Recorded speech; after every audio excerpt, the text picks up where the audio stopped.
welcome in. Hello, my favorite gamer words. So today's early Fridays.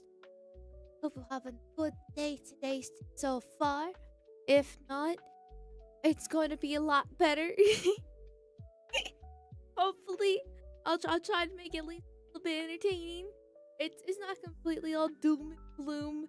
Actually, believe it or not, despite the topic being the World Economic Forum, it's actually not super bad compared to previous years. So I mean, it's still the World Economic Forum. Um, but it just yeah. It could be worse. It could be worse. Um, so but anyway, before we get too deep into the notes, we gotta do some foreplay first, right? So how are you guys doing? I feel like it's been a minute since I actually have asked you guys how you individually chatters are doing. Are you prepared for the winter storm that's supposed to be sweeping through the United States, even down south? That everyone and their mother's talking about, and chances are more likely than not, since it's typical, weather forecasting bullshit, it's not gonna be half as bad as it actually is. So wow, she actually cares about our lives. I'm locked in. Well, that's the facade, but I'm glad that you think so.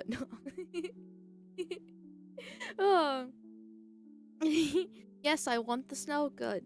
The snow would be nice. Not gonna lie, the snow would be nice. I do like snow.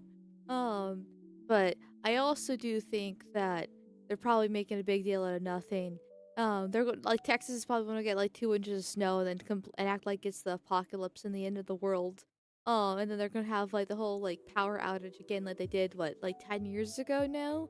When was that massive power outage in Texas? That feels like that was ages ago. But at the same time, like my concept of time is really fucked. So 2022. Wow, that like on one hand I was like, wow, that really wasn't that long ago. But then it's like, wait, it's 2026. That was 4 years ago. Which is kind of a long time actually. But like 2022 feels like yesterday. um my left arm has been out of action since Monday. Have you been jerking off too much? Are you a lefty? Like please. I mean, I'm not like anti-porn, but porn addiction is bad. So, if it's that bad, I think you need some assistance.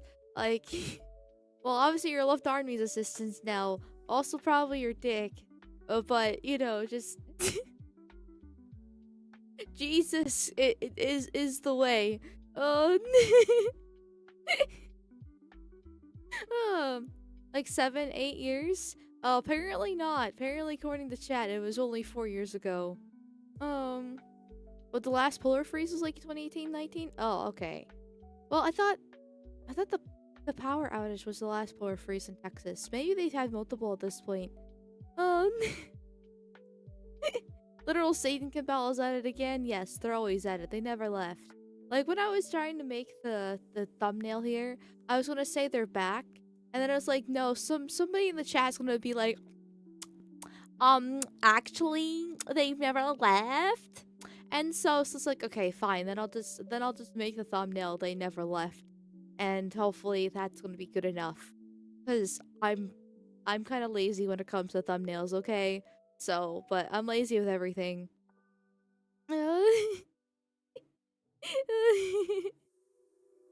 Oh, and since Quirk is in here, dropping sick beats.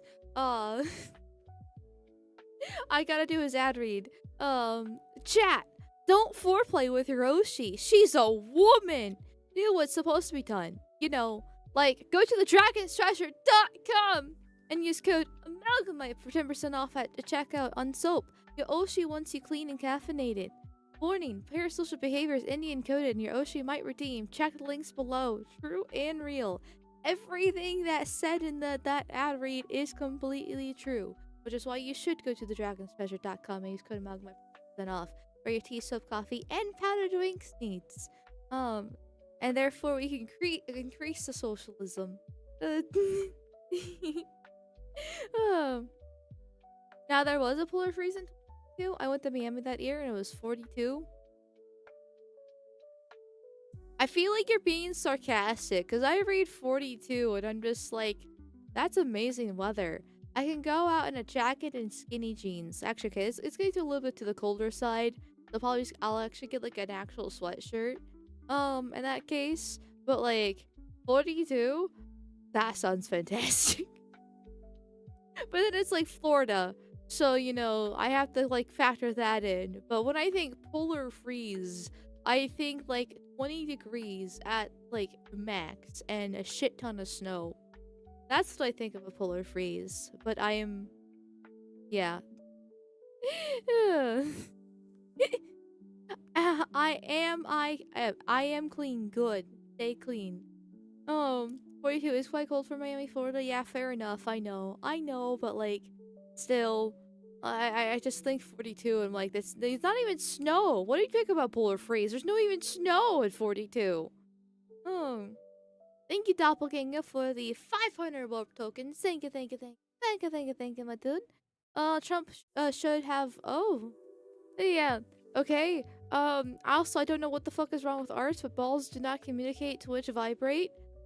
Did he talk about this recently again? Because I feel like that was a really old Archcast. At this point, then he talked about his balls communicating with him. I think it merely means just like what the balls mean when they twitch and different stuff like that. You know, like you can tell, like if you're at least decently in tune with your body, you kind of understand what certain things mean when it sends little signals. Single digits in Kansas? Yeah, that makes more sense in Kansas though. I don't know. It's gonna be fucking cold. I just know that. It's already fucking cold as it is. Oh fuck, sorry guys. I totally did not roll out of bed half an hour ago. I would never do such a thing at all. You know, I was so proud of myself because I fixed my sleep schedule. Well, to a certain extent, I spent days working on making my sleep schedule relatively functional for the side scrollers. I had to get up early for it, which I do not regret because that was lots of fucking fun. And then immediately, my sleep schedule reverted back to what it was. Now I'm kind of mildly annoyed because on one hand, I like my sleep schedule how it is. On the other hand, it's not exactly the best for early Friday the bridge on tomorrow with V. So I need to change it. Not to the extent I did for side scrollers, but I do need to change it to be like an in between. And instead, I literally immediately went back. Can't you savages use real units and measurements? No. No. Like, I really feel like we should use Celsius. The rest of the world does. I feel like we should. But at the same time, I'm too lazy to learn Celsius, especially when I am American. And I just use freedom units as by default. So, like, it is what it is. It is what it is. I think Arch is gaslighting you. I'm not surprised. He's a fucking Swede. He's like, I don't trust Swedes. Oh. Fuck. Thank you, American Heathen, for the $5 videos over on YouTube. Thank you. And it's just the heart emoji. Well, I appreciate it. Thank you, my dude. That's really nice of ya. Speaking of YouTube bros, if we get to 10 super chats today, I will put on the P.E.P.E hoodie. That will be today's goal for stream. Or should I change it to Amalgamyte? Is the World Economic Forum good enough for the Amalgamyte? Because like for serious topics, I try not to get the Amalgamyte out because it's fun. But like I haven't used the Amalgamyte for like forever. for that stuff, and I kind of miss it. Actually, I can't exactly change the goal at the moment. I guess I can say I can. I don't know. Maybe I'll just keep the P.E.P.E. hoodie because I'm lazy. Anyways, yeah. So just let's keep that in mind. For that. But meanwhile, regardless of the goal on YouTube, Rumble is superior by default. Marmillion, thank you for the $10 with those over on Rumble. Thank you, thank you, thank you, thank you, thank you, thank you. Fuck the commie units. Yes. Yes. Yes, we only use freedom here. Freedom and eagles and burgers and guns. If my units aren't in one of those, I don't care. Opinion dismissed. I completely thrown out the fucking window here. That's what matters. um, you will eat the Amalgamyte. No, you will not eat the Amalgamyte. Amalgamyte is adorable, and I love the Amalgamyte. Do not. But you can swat the Amalgamyte when she gets annoying, though. Um, finally, my race's imaginary wife who streams in European time. Ah, well, tis the Friday stream. God damn it, Kalergi. God damn it, V. I should be saying there. I'm gonna kill the man. I thought the Swede was annoying, but the Gypsy's insufferable. And you had to make it a super chat too, so I have to actually acknowledge your super Kalergi. God damn it! Thank you for the $5 dues. Actually, no, I won't. Maybe. Maybe I can just skip it. Maybe I can just skip it. After all. Tell us everything. I'm quitting college and dedicating all my time to creating degenerate AI art for the Swedish. Well, you'd just be good as a Mexican then. You'll just be a Mexican then, because that's what Boog does anyways. He doesn't have a life, he just makes a bunch of AI shit. So do you really want to be as bad as a Mexican clergy? Because, like, that's what Boog does. Already for art. He already sends me awful AI thing as by default. So, do you really want to stoop that low? I think not. Thank you for the $5 dues, by the way. Amalga flies many things, but not adorable. What do you mean it's not adorable? Okay, you know what? I'm gonna get the Amalga fly out real quick because what do you mean? What do you mean the Amalga fly is actually not adorable? How can you look at this face and not think it's not think but cute? I mean, come on. Come on. Look, the eyes get bigger. You know, then I can back and lean forward. I have fun doing this, going back and forth and stuff like that. And I go, and then I can go, then I can just go all over the place. Bzz, bzz, bzz, bzz, bzz, bzz. I can be super, super annoying, even more annoying than already. Oh,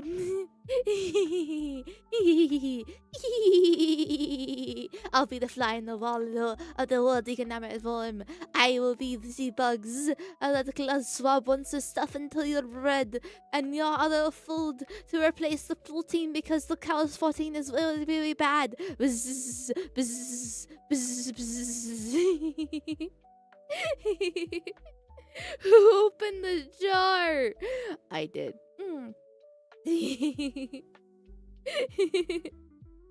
Oh, speaking of the man, the myth, the awful legend, Boog, gonna put you in a jar.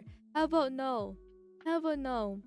It's the Malgafly, my favorite snot tuber. Speaking of which, I'll probably have to blow my nose here in like 2 minutes. Okay. But yeah, I get angry. I get angry at the World Economic Forum. Or there's regular angry. There's the sad angry. Then there's a more angry. There's lots of different toggles. Now I'm very confuzzled.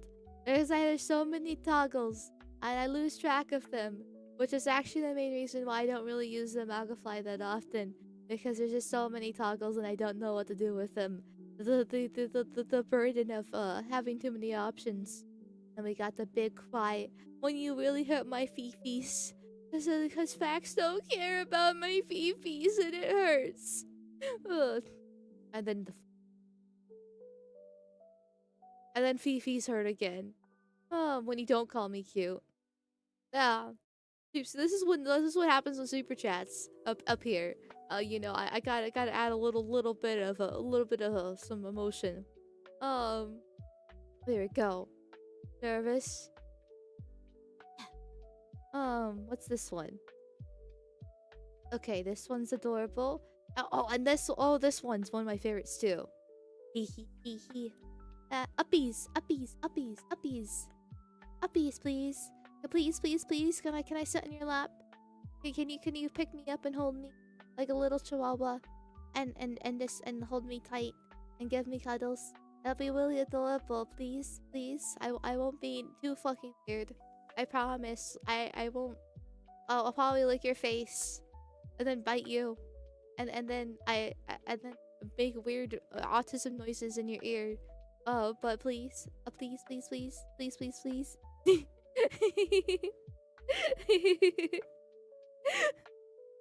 Wait, it's somehow more expressive than normal. It's just because of the toggles. But it requires me to actually do work, and I'm really lazy. So because I just I have to hit the buttons for it. Thank you, Doppelganger, for the 500 warp tokens. Thank you.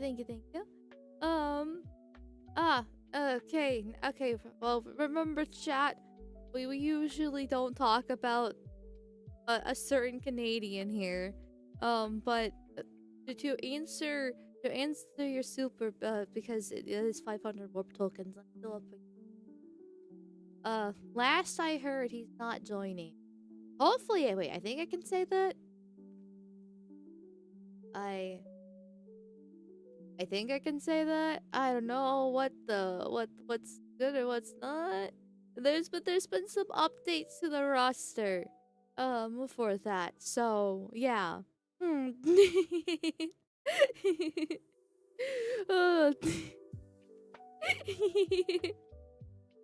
uh, but yes, we do not talk about a certain Canadian here. We do not like Canadians here. They're basically just Indians at this point. So, yeah.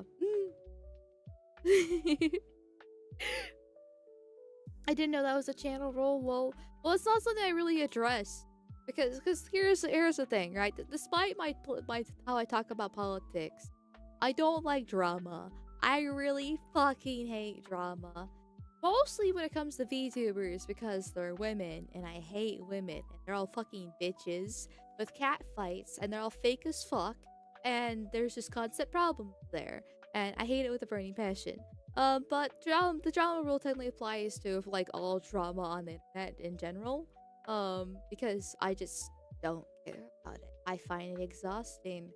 I don't really care about what two random people have against each other. Like, you're not going to get along with everybody. Okay? That's just how it works. Not everyone can be friends. You know, you still want to be nice to... I still believe in being nice to other people, especially if they're nice to me. At the bare minimum, I will be cordial, even if I don't really care for the person. Just because that's the polite thing to do. But... you won't make everybody happy. No matter what. And so therefore, there's gonna be people who do dislike each other, dislike each other, and there's gonna be beef, and it doesn't really affect my life. It does not affect my life. Meanwhile, politicians, regardless, they're super high up. Even they're not gonna know what I'm saying or care what I'm saying. So I don't have to worry about Trump coming down from heaven above with a mandate saying, Amalgamyte, you're a piece of fucking shit. Get roasted, or, whatever the case is, right? He's not gonna care. He's not gonna fucking care. And so I can kind of say whatever the fuck I say. And politics actually do affect me. So I care about that a lot more. than random internet people. By a long shot. I know it's within a similar vein. But at the same time, like, it's to me there is a difference between politics and drama. So I just stay out of it. Um, I mean, I do have opinions on different things. I'm not gonna lie. Like, I'm not gonna be like, oh, and pretend that I am completely neutral and above it all. I have opinions on a lot of dramas that cross my path, but whether or not I actually say it publicly is a different story. Privately, some people know my opinions for that stuff because I do talk about it privately. I'm not gonna lie, right? Because drama is drama, and people do like talking about it as like just a default for different things. And if people ask me my opinion, and I trust them enough, I will tell. But when it comes to publicly, there's no point. There's no point. Just puts a target on my back, because it's like I'm throwing bad blood out there for no reason, and I don't really want to deal with that. To be completely honest, so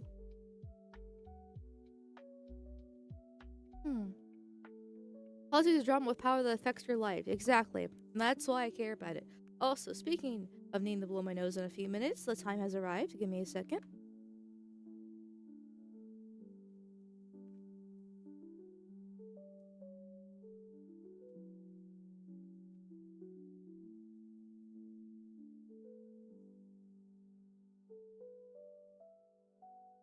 There we go.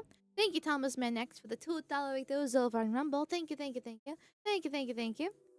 Premium electric fly SWAT strike. No! But I like the Amalgamyte fly. It's adorable. I do want to start. I want to use it more. I do want to use it more. I just need to find something I can use it with. It's not great for game streams since I have to press buttons, but it's not good for serious topics. Because then, like, you know, for obvious reasons, I feel like I need to use it for, like, maybe I need to start using it on Fridays for like yapping streams in general. So today we actually have a like serious topic today. Once I stop yapping so much, so oh, thank you, Suckdick, for the $2 dues over on YouTube. Thank you, thank you, thank you, thank you, thank you, thank you. Basically a new Texan, yeah. God, the Indian invasion of Texas is so frustrating to say the least. Especially since there's still Texans out there being like, "Oh, you can't mix with Texas." Or Texas is amazing and super super based, or whatever the case is. And it's just like, yes. Do you want to see the statistics for your Indians there? Actually, you know what? I will save this rant about Texas Indians, for later, because I actually do have not really a tab about it specifically, but I have a tab that I can jump from it with a via tangent, and it would be a great example for it. In fact, actually, now that I think about it, so just so I actually have it for the tangent for later, let me actually grab a tab about the statistics. Here, hopefully, actually is my statistics folder, or maybe it's someplace else. Actually, I have multiple tabs about this when you think about it. But obviously too much is gonna be a problem here. Um, so thank you, Maverick Marty, for the $2 Thank you, thank you, thank you, thank you, thank you, thank you. Based wagon of side scrollers, what is your wisdom? Well, I appreciate the compliment, but my wisdom, since you asked, is that women can't be based. So I appreciate the compliment. But like I said, women can't be based. So keep that in mind. It just goes against their actual default programming. No matter what they say, there will always be some sort of, for lack of a better term, liberal fucking mindsets, emotional appeal, heartstrings that can be easily pulled. That will make sure that they can't completely be based. So, but thank you for that. Thank you, Griffin Gaming, for the $5 dues. Thank you, thank you, thank you, thank you, thank you, thank you. You guys are being very, very generous today, though it's for different reasons. But I appreciate it. New Hampshire is the most base state. Just unfortunately, the state's surrounded by retards. Uh, is it though? I figured, isn't it like a? I know it's a majority white state, but like usually those northern majority white states are full of leftists that are suicidal because they're not used to diversity. Don't know the concept of it. But I don't know much about New Hampshire, to be completely honest. So I do want to go up north. Like I've always wanted to go to Maine. I know that's not where New Hampshire is, but it's in that direction. I wanna check out the Northeast. Because I've heard it's really pretty. Oh, so India almost had national communism. The guy who advocated for it, Subhas Chandra Bose, is still popular, likely to have won, despite collaborating with the Axis. Never trust the Inca Dinkas. Well, yes. I'm not exactly a fan of the third world to say, by default, so.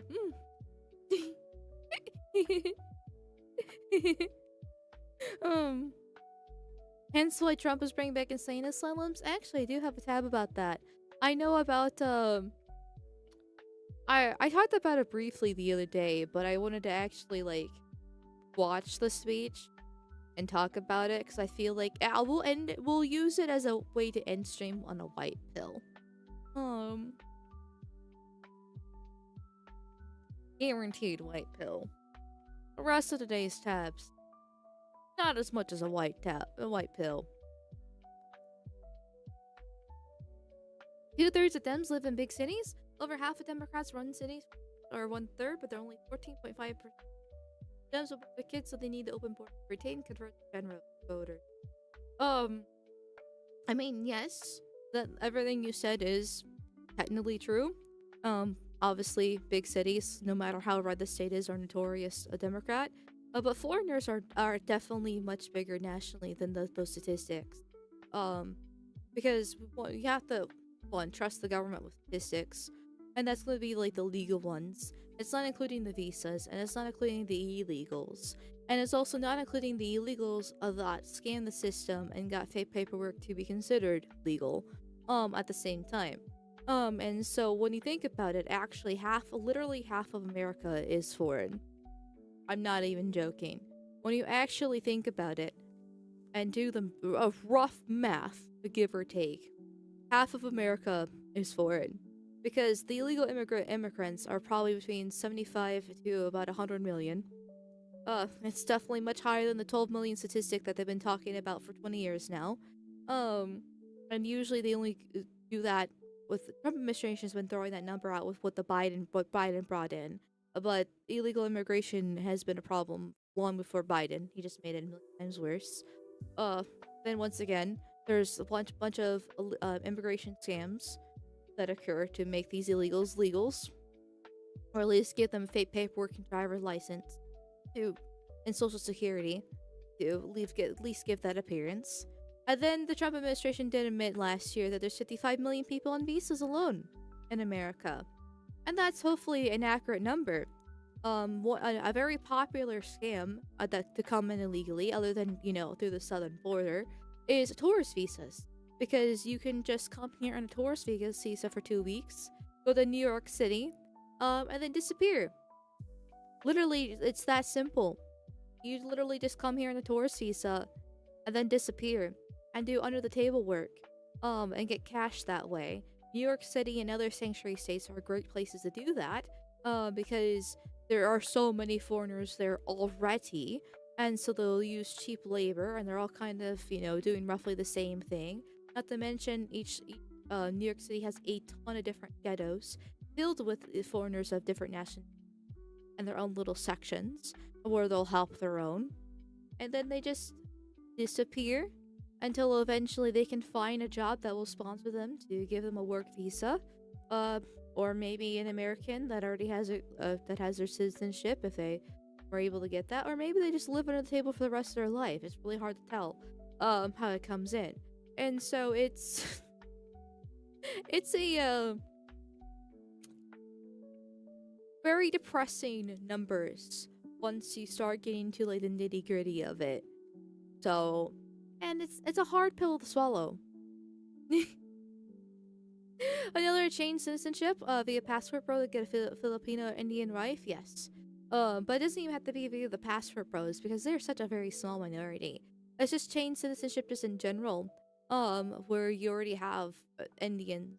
We'll use them as the example since you brought them up that are here legally, and then they just keep on bringing in their family one after the other. Once one actually gets real legal citizenship, then they start sponsoring the rest of their family and friends, and then they bring some more in that way. It's when you start adding it all up, it's half of America. Are the rough estimates of our population like what, 330 million? 100 million illegals, 55 million people on visas? That's half right there. That's half right there. God knows what else between the lines. So, and then to imagine how much better the country would be with half the population gone. Like, jobs would open up, housing would be and even apartments would just be like it'd be almost like a desert, like ghost towns at that point, especially when it comes to the big cities. But like with big cities, they don't have to be stuffed full of people. If you look at these old videos from even 30, 40, 50 years ago, all these big cities, there wasn't actually that many people out there, but the streets were clean, people were happy, children were playing, feeding pigeons, all this stuff. Yes, there was still crime, obviously. Yes, there were still ghettos. But it wasn't crowded. You weren't shoving people out of your way just to get the work. You know, you didn't have people being stabbed constantly in the trains, and stuff like fucking rats, there. Like, just imagine how much better it would be if half the population was just gone. And I'm not even like, because I'm sure it's, you know, somebody's gonna be like, oh, but you're calling for genocide. No, I'm not. I'm not calling for that. I'm not calling for a Thanos snap as much as that would be nice. I'm just talking about people just going back to their fucking country. It's that simple. America only for Americans. And the Indians back to India, Chinese back to China, Mexicans back to Mexico, and yes, the Europeans back to whatever European country they come from. And then the thing would be awesome. Fuck. No more lines at the DMV, no more crowded Walmart. Yes, traffic would be significantly better. Housing costs would just go down. Like significantly, because the market would completely crash. Now, would it be easy? No, because when he just if he were to Thanos snap everybody, and like that, then obviously there would be like the world will grind to a halt. In those cases. But I can almost guarantee you the 3 people that I know that can't fucking get a job to save their fucking life, even though they're twice my age, have been in the workforce for ages now, and literal degrees, would be able to get a job within the same day, right? Like, it would be a million times better. Shipping would be fucked for a while, true. But it would be short-term pain or long-term prosperity. And it would be amazing. So, also, now we got the P.E.P.E hoodie. So I will throw that back on. Thank you. Which doesn't really look good when I'm standing here in the just chatting screen. So maybe I should use this transition to actually talk about what's happening instead of yapping there. So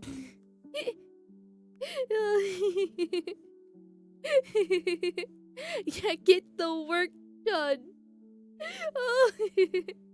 Okay, fine. Well, speaking of mass deportations, and great replacement and world leaders that hate us, let's talk about my beloved topic, the World Economic Forum here. Just put the news in the bag. Um, See y'all. Have a good stream. Don't be cringe. YouTube descended the last comment. Well, have a good day. Thank you for stopping by. Thank you for stopping by. Have a good day. Ah, there we go. So, over the past week now, there have been a meeting in Davos called the World Economic Forum. I know a decent amount of you guys know what it is, but I often forget that there are new people that come in that don't know what I'm talking about. Because I learned this the last time I talked about the World Economic Forum. Because somebody was just like, "Oh, what are these people? What do you mean?" They thought I was an actual. Granted, I do like tinfoil. I love how the aluminum gives me early onset dementia. So I'm not gonna deny about that, right? But it was a experience to be like, wait, you don't know what the World Economic Forum is? Cause I'm kind of used to being in my own little echo chamber at this point. And it's nice and comfy. There. So for those who don't know, the World Economic Forum is literally the classic stereotype conspiracy theory where the evil globalists run the world and want to ruin your life. It is literally actually this. Literally actually that. I'm not even joking.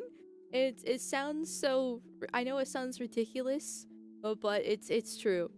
Um and how they became known, and if anything, it's kind of unfortunate that they are so well known at this point. Because even though they still have their yearly well, they have meetings all year, but they have one real big yearly meeting.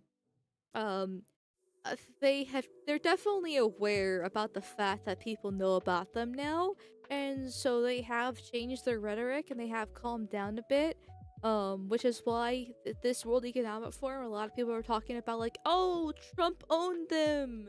Oh my God, they're changing away from ESG and DEI and all this fun stuff, and I'm like, do you really trust them? This is what they're saying publicly, okay? Like, and hell, even in past World Economic Forum meetings, they still said that publicly. And then it became very well known, and it's really hard to actually find the archive. Well, it's probably not that hard to find the archives. I'm sure people have saved it. I just have to find it in the right places. But you can't go onto the website anymore and find the Great Reset information. They've wiped their pages. Like this video right here is another archive that I found about their "You'll Own Nothing and Be Happy," because this is the video that made them become famous, because of how disgusting it actually is. It was their agenda for 2030, where you will own nothing and be happy. Now apparently came out in 2016, and my concept of time is really fucked up. But if I remember correctly, people weren't actually aware of this video until about 2020, when the World Economic Forum and Klaus Schwab started talking about the Great Reset during the COVID era, because the Great Reset is basically what their plan was, to use COVID as a way to get more government control to, um, well, control people's lives. Obviously, through vaccine passports, the vaccine itself, and just completely reshaping the economy that way, which is, they've been more or less effective. In some ways they failed, right? The vaccine passports didn't stay, but they fucking tried, and now they're still Britain and Australia trying to use digital ID, so they're still at it. They're still trying there. But the vaccine did not go over very well. And the economy has been fucked. So in a lot of ways they've been successful. But not as much as they really wanted, you could maybe. So, but anyway, I figured I would show this video since it is the infamous "You'll Own Happy" that made them so popular in the first place. Yeah. So.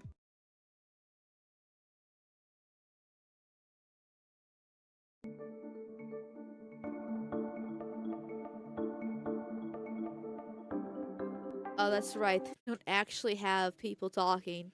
I was gonna use this opportunity to blow my nose, but one second.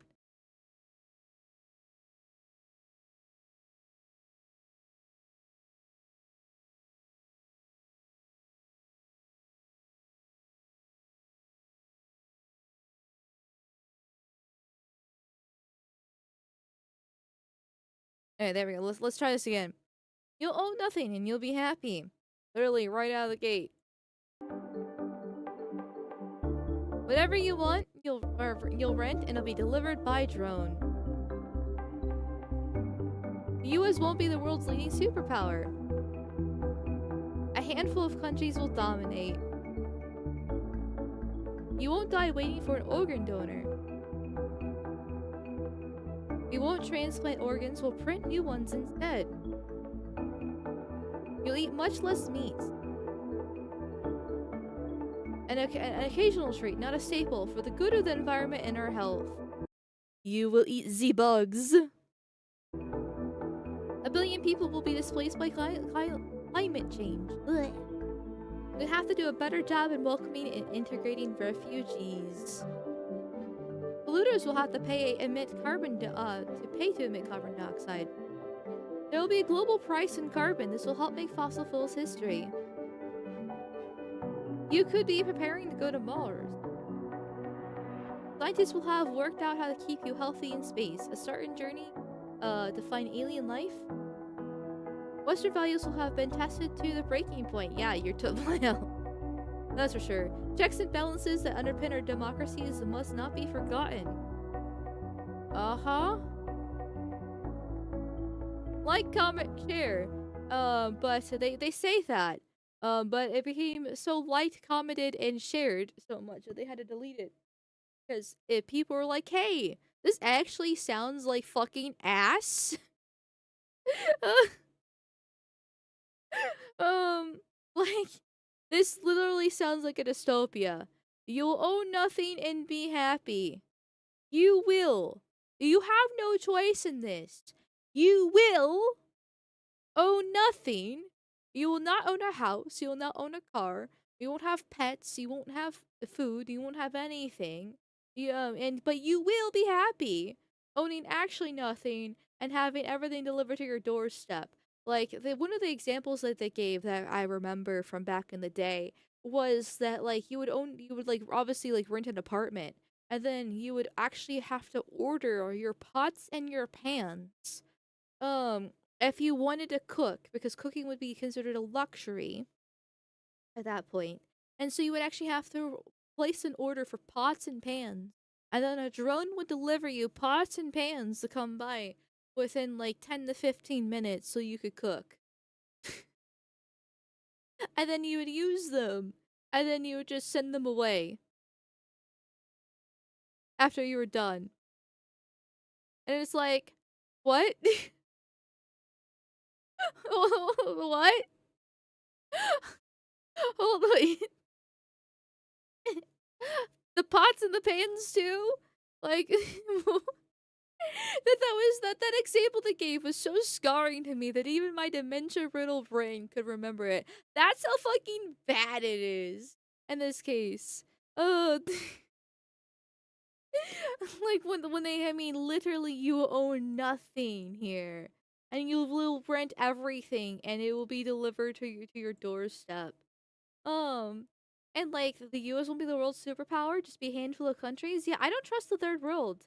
And chances are they mean like the EU or something like that. And I don't trust the EU either, which is the main driving force of this. But yes, American politicians are culpable and a part of this.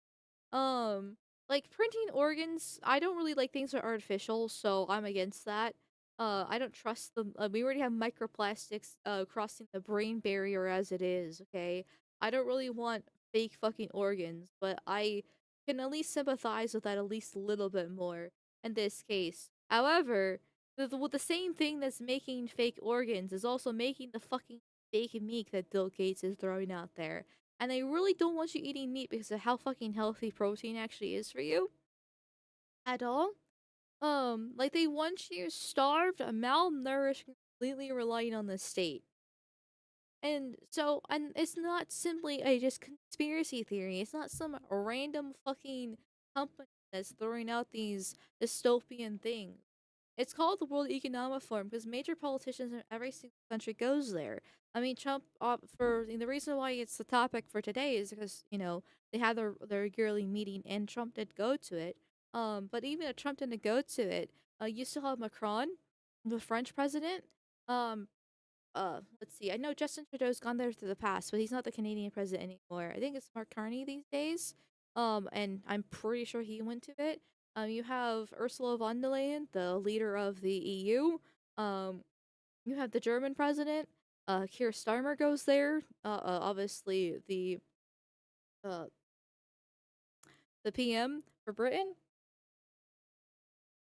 So you literally, and then that's just within like the Western world examples. But then you have like people from India, China, everything else in between. It literally is a global conspiracy, and it's not a theory; it's an actual conspiracy where people are working to conspire against the normal plebeian. So, and they're just evil. They're just frankly just straight up evil. There's no other way to describe them. There.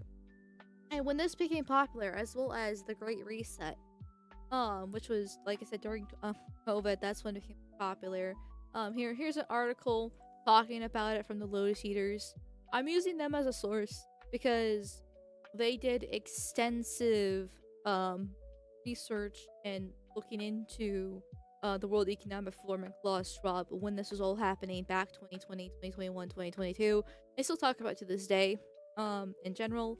But they are the ones I will fully admit where I got all my knowledge from because I was watching them about this. And they have, if you just go through, just type in their little search bar, Great Reset, Davos, Klaus Schwab, you'll find endless amount of things. And yes, I know I'm shilling for the Lotus Eaters once again, okay? Take a shot every time I shill for the Lotus Eaters. But you cannot deny that they did the work for it. Because you can't go on the World Economic Forum's website anymore to find this information. They've wiped it because people became too aware and too critical of what it was about. You just can't. You can't go on their website and find half of the shit that the Lotus Eaters talked about all these years ago. I'm sure it's archived somewhere, some way, with a lot of cases, but it's just gone. So Lotus Eater's strongest bronze subscriber, yes. I might just be a bronze tier sub, but I'm their biggest shill. Thank you, Dynaside, for the $10 dues. Thank you, thank you, thank you, thank you, thank you, thank you. I really appreciate it, my dude. These goals can get bent. I will work out until I can't. I will cook steak on a cast iron for lunch. I will have taken 10 acres of land, and God willing, if I find a good woman, she will bear my children. Base, base, base, base, base. 100% agree. Like, despite how evil, like, not even comically evil, because they're actually so serious about this. They actually have so much control and money for everything. It's not even funny. It's just straight up fucking depressing. You have to do everything you can to try to resist it, no matter how much they ruin your life. Because fucking hell, if the goddamn Africans can be popping out 8 kids like crazy, then you can too. I know we still send them trillions of dollars in aid, but they're still starving to this day. They still need assistance. So, if let's start. I know the land problem is obviously an issue because if you can't own a house or apartment at the bare minimum, then you can't exactly shelter the kids. The problem is we actually have morality and long-term thinking and problem solving. But that's a whole different story. I'm not going to get into it. Just remember, as of now, Nigeria has a higher population than the entirety of Europe combined, including Russia. So, yeah. Yeah. Alex Jones really was just right in the end, wasn't he? Oh yeah, no, the Alex Jones right jar is filled to the fucking brim. Though at this point, I don't trust him anymore. Ever since he got completely fucked over by that lawsuit, this Sandy Hook lawsuit, it seems like something has changed. He doesn't seem. So something's off about him. Yeah. I don't trust him completely. Um, Never forget that Bohemian Grove footage Alex got. I think they did something to him eventually to turn him into what he is today. Oh, 100%. Like they managed to get him. They managed to get him. Because the thing is, everyone has a price. Everybody has a breaking point. Everyone's got skeletons in their closet that they can be used to blackmail. No matter how good the person is. I'm not saying like Alex Jones is an amazing person because, you know, whenever there's a celebrity figure, regardless of if they are actually a Hollywood celeb or some random niche internet thing, right? They're probably not a good person. That's just the best mentality to have when going into these things, because people are just nasty. People are not naturally good. We're naturally evil, by default, and it's just it's just best not to think they do that. Even that includes me, by the way. That also includes me, right? So it's just best to have that mentality so you don't get disappointed or hurt, with things. But I'm sure this would happen with Alex Jones. He probably has skeletons, or the Sandy Hook lawsuit. Just since he almost lost his business over that. I mean, he kind of did. Because like there's that he's got like the Alex Jones show instead of the other anyways, but I wasn't fully keeping up with everything. So, and it's sad to see him fall, but Alex Jones's right jar is actually full, so at least it's better than nothing. He has a legacy to live on. So Amal's a bad girl. Is that what I'm hearing? Yes. No, it's like, see, like, I'm not even joking, right? Like, nobody is perfect, and no matter what, no matter how a person presents on the internet, presents themselves in general, like, just don't trust them, especially if they are trying like become famous or making content or just a public figure in general, because it's just usually some sort of facade there. It's just trust me, bro. I mean, honestly, you shouldn't even it's not even trust me, bro. I can probably give you I can probably pop off at least 5 to 10 examples off the top of my head right now if I really wanted to. I won't, because that would get me into drama, and I already talked about earlier in the stream how I hate drama, but like I feel like it should be obvious at this point. But anyway, we're getting way off topic. Oh, here. Thank you, Derek PMC, for the 500 warp tokens over on Kick. Thank you. On today, Freya's Day, remember the curse, Yahweh. Yes, I know technically Yahweh is also the Christian god, but Yahweh is the word for the small hat one. So you know what? I'm okay with that. Even if I'm not a pagan myself. And thank you guys for being so generous on Kick and Rumble. Also YouTube as well. I obviously appreciate the YouTube things as well, but Rumble and Kick are much kinder than YouTube is, that's for sure. But speaking of YouTube bros, thank you Razorwind for the $5 reduce. Thank you. Hey, I hope you aren't in the path of this bad winter storm coming. Looking forward to our collab. Stay based, stay safe, stay alert out there. Well, thank you. Hope you don't get the worst of it either. Though it's pretty much covering the entirety of the United States at this point, except for I think like the far west out there. So I think everyone's fucked. But hopefully you're not getting the worst of it. In general. I thank you, Eldritch Saga, for the $5 reduce. Jesus Christ, God, you are being nice. Stop this. It makes me uncomfortable. Third world proof is better to be uneducated than indoctrinated, at least in terms of sex education, courtship, and democracy. I don't actually agree with that. I know where you're coming from when it comes with the whole having, popping up kids like crazy. But the reason why they do so, it's not because they're uneducated. It's literally because they're just fucking stupid. They don't have the IQ for long-term planning. And problem solving. And so they just act on impulses. Like the 15-second African's not a meme was actually a reality there. In that case. And those obviously have huge fucking consequences. On top of that, they usually do very brutal things.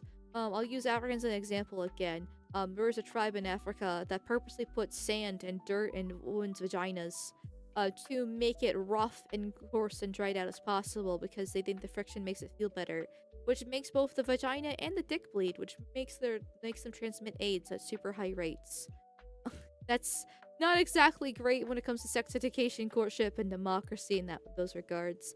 And then obviously India has a really high rape in general. Like there's a story from India that's not fake, real fucking story, where a woman got raped and beaten, had to call an ambulance, and then the guys in the ambulance raped her while she was in there. And then when she got to the hospital, she got raped again by the doctors. So, yeah. Yeah. Not great in those regards. To say the least. So, the really, but... yeah, I'd rather not be the third world. Yes, we have our own problems when it comes to not having kids, and that is a major issue. But it's more than just not having kids. Like, people would have kids if they had resources, if they could actually own a house, or at the bare minimum afford an apartment to rent, which, not like I support renting, but when the bare minimum of a cost of an apartment is $1,000 fucking dollars and it's still a fucking shithole. Oof, not the best. Not the best position to be in there. And then, like... and then food's expensive too. Like, car insurance is ridiculous. Like, it's really fucking hard. I know, like, there's a lot of people that don't like the cost excuse when having kids. But you cannot deny that's not a major factor there. And then the other big issue, is the fact that women in the workforce. That's even bigger than the cost problem. Because when women don't like to share resources, like when they're hoarders of resources because they're not used to actually being on their own, right? They're supposed to be given resources themselves, to protect themselves. So when they're the ones actually making their own resources, they're not going to share it. They're not incentivized to have kids. But when they are actually given resources in return for sex, and obviously sex brings kids, that's a different story. Plus, it's their biological instinct. Then you have birth control. And it's women. It really is women in the workforce. That is the major issue for why the population is the problem. And also the wages, too. So it's a multifaceted issue. It's not the third world that being uneducated. It's women. So,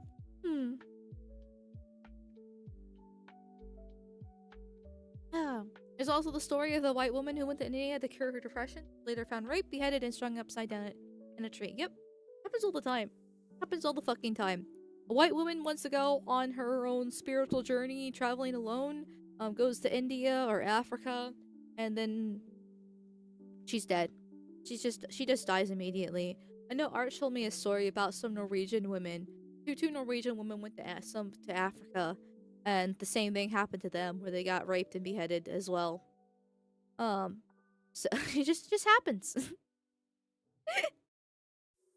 Third world rape story isn't remarkable. Same thing happened to an English woman because of Pakistani. She was raped 4 times one night by different men, finding her after each rape. Yes, I've heard of that story in Britain as well. And if you put the third world, it becomes a third world. So, thank you, Crowler, for the $1 redo. Thank you. I won't stop having my own land, wife, children, and grandchildren. I also take these weasels by the throat.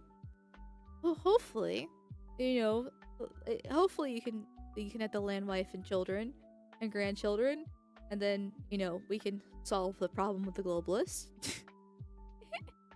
Thank you, Clarky, for the $1 redo, too. For the @Crowder shit weasels, apparently. Because calling them weasels by default is, not enough. Thank you, Eldrick Saja, for the $2 redos over on YouTube. That's true, but they aren't going extinct. Fair enough. But then half their kids also die in the process, but yeah. Fair enough. You got me there. Must have been a Tuesday. Anyway, we got way off topic. only slightly blackpilling today, right? Only slightly blackpilling. Uh, um, um, let's see. Do I read this or should I move on? I feel like this video was good enough to prove that the world economic forum was already bad enough. Um, but see what time is it? 3:30. Yeah, we'll skip it for now. But just know that they're fucking evil. How about that? Especially when they admit that COVID was a test to see how many slaves would comply. In this case, now this is simply a lie. It wasn't. They didn't just admit this. This is actually from an article from 2022. I'm sure this won't be up for very long, seeing that this tweet went viral. You know, 11,000 likes, all these bookmarks, retweets, comics, stuff like that. Because usually they love to be public about this information until it gets too much heat, and they just take it down. Because they're retarded and they haven't learned their lesson here. But yes, this is a real article from the real website from 2022, where they just straight up say that COVID-19 was a test of social responsibility. A huge number of unimaginable restrictions for public health were adopted by billions of citizens across the world. There were numerous examples globally of maintaining social distancing, wearing masks, mass vaccinations, and acceptance of contact tracing applications for public health, which demonstrated the core of individual social responsibility. Like, this is a good thing. Like, yes, destroying the economy, making kids retarded. Because like, that's one thing that's not really discussed, I feel like, a whole bunch when it comes to the COVID lockdowns. Everybody talks about the economy and vaccines, and don't get me wrong, those are very valid complaints to have. But one thing that's not talked about a lot is how kids were developmentally stunted by COVID. Not just because of the schooling from home, right? Because that's a problem in itself. Which, I'm not a big fan of public school in general. I think you should homeschool your kids, and that it'll be much better that way for a multitude of reasons. But when teachers get lazy, that's exactly what they did to kids that they can complete from home because they don't actually have the material on hand there. And kids can kind of just bullshit their way through, even more so. Plus, ChatGPT and was becoming really popular back then, during this time period. It just it just completely stunted them in that way. And then when it comes to small children, when wearing masks is important for small kids' mental health because they have to be able to read facial expressions to understand what different things. And then also how to like speak as well. When you're muffled, they have a harder time understanding you, and then they don't actually see how your lips form. When it comes to how to like form different words as well. And so when it comes to small kids like toddlers being forced to wear a mask, which was they were forced to wear masks even as young kids, or at least adults too. They weren't able to replicate this, and it caused developmental issues with kids, at a very young age. At the woman does again. Give me a second. I'm sorry.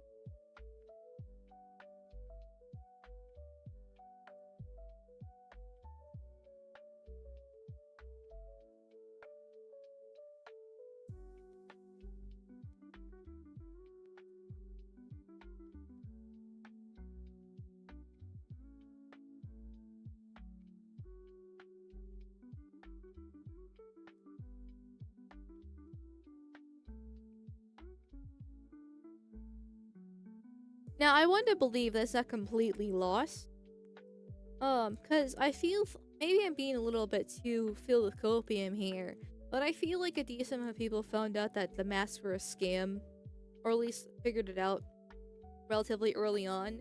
Now, whether or not they continue doing it or not, it's a different story. But a lot of people didn't take them very long to kind of realize that this was a waste of time, at least a year. Now, kids' age from birth to about 6 years old is extremely important for a kid's age developmentally. Those are the most forming years of the kid's life. But if they only did it for like a year, I would like to think that it's not completely lost and there's still hope. And for those small kids, but we will have to wait and see. Because obviously iPad kids are notorious for a reason. Public schooling is still exists, unfortunately, as each year things become more and more dumbed down for the common denominator. um, and just it's not exactly looking good.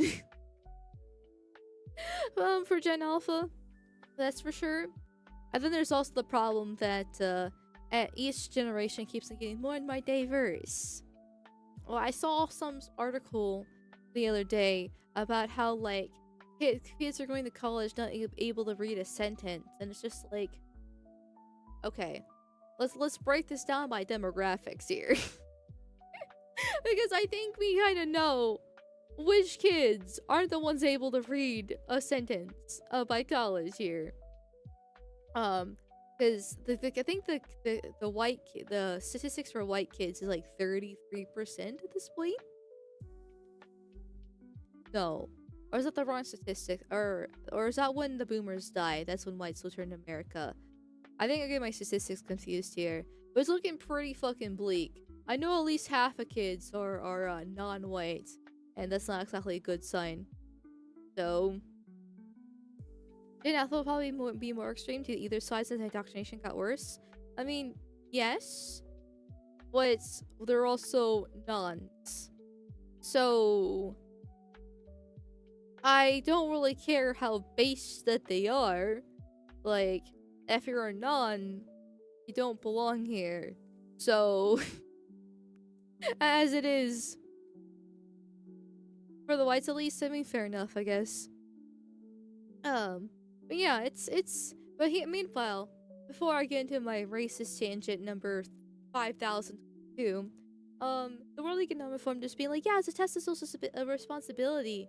You know, we had to test you guys to prove that you will bend to our whim and do what you're told, like the good little goys that you are, and actually ruin people's lives. All business shut down, forcefully inject yourself with a vaccine, quote unquote, economy down, kids ruined, all this fun stuff. Yeah, it's just a test of social responsibility. It's fine. It's fine. It's normal. So that's all. Um so needless to say, when Klaus Schwab admits that he's lost control and continues to lose the narrative that once sustained public trust in him, it makes sense why people don't like him anymore when they have all this stuff public, or at least once was public. He just had to find the archives for it. And I'm not going to believe him with his fake crying here. Because especially when he admits that elites are now being forced to think about how to create an entirely new narrative. Like, now they're backpedaling.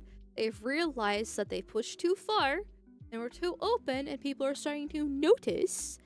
And so therefore they have to change and switch things up. EI still exists. ESG still exists. Okay?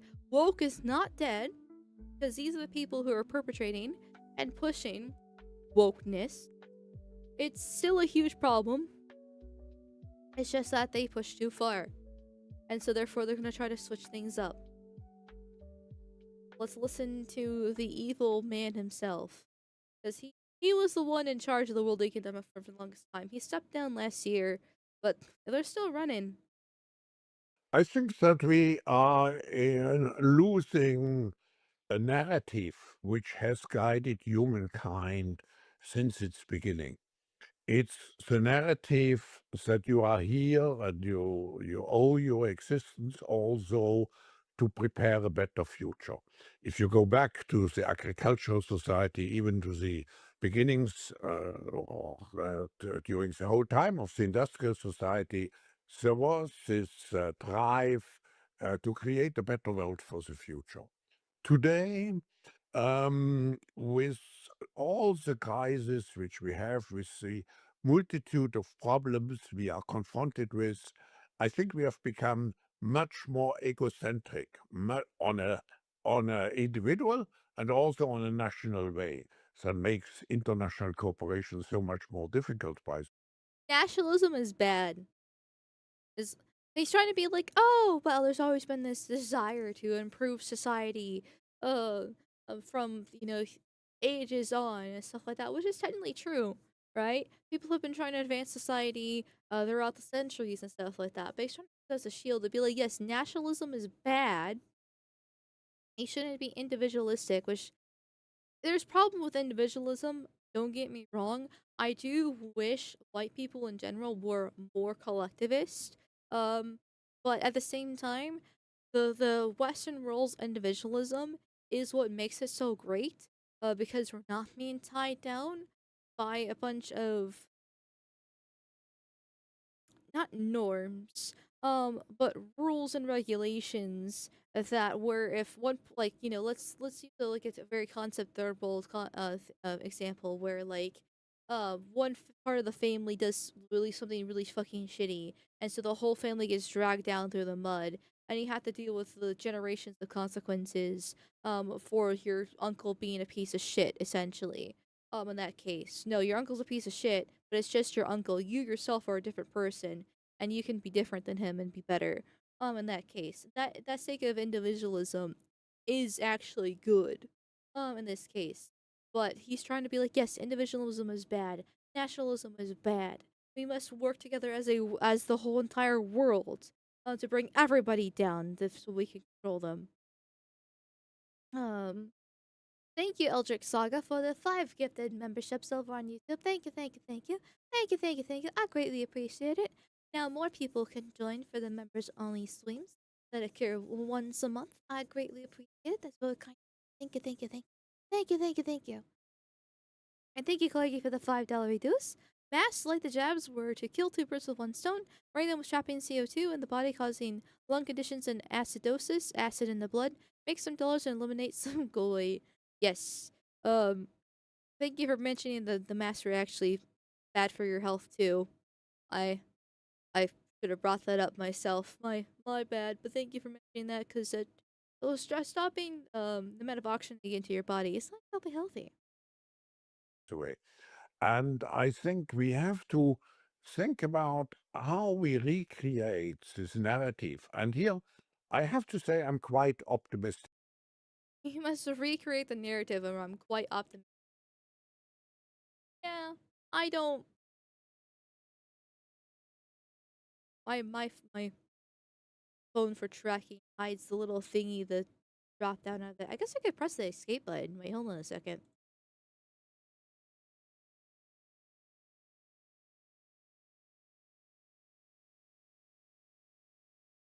I have been streaming for over a year now, and I've been doing this little look over to try to find the little button here to press to go from full screen down to regular screen again. This entire time, since the phone's in the way the entire time, and when I could just be pressing the escape button.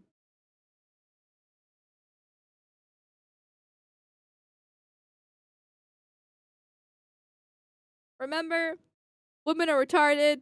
Don't listen to women. Okay. I know I'm like, oh, World Economic Forum. Here's the how evil they are. All this fun stuff, and then I do this shit. Don't listen to women chat. Okay.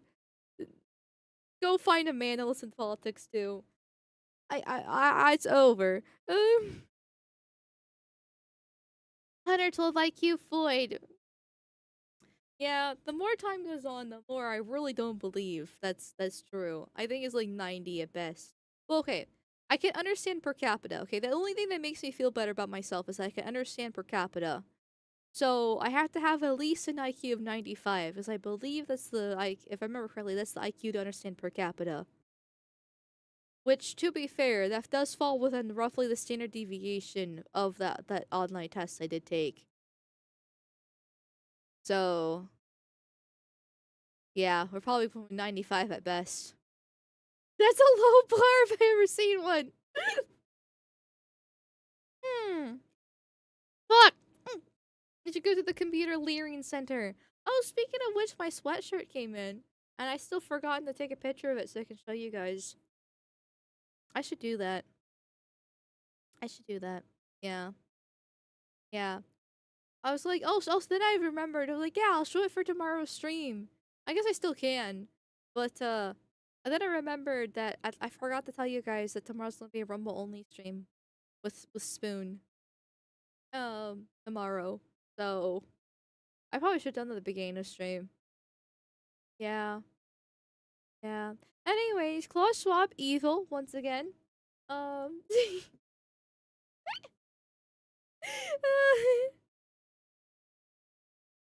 Oh fucking hell! And then even Larry Fink, the CEO of BlackRock, is talking about how the elites have lost public trust and worries about populism. So they are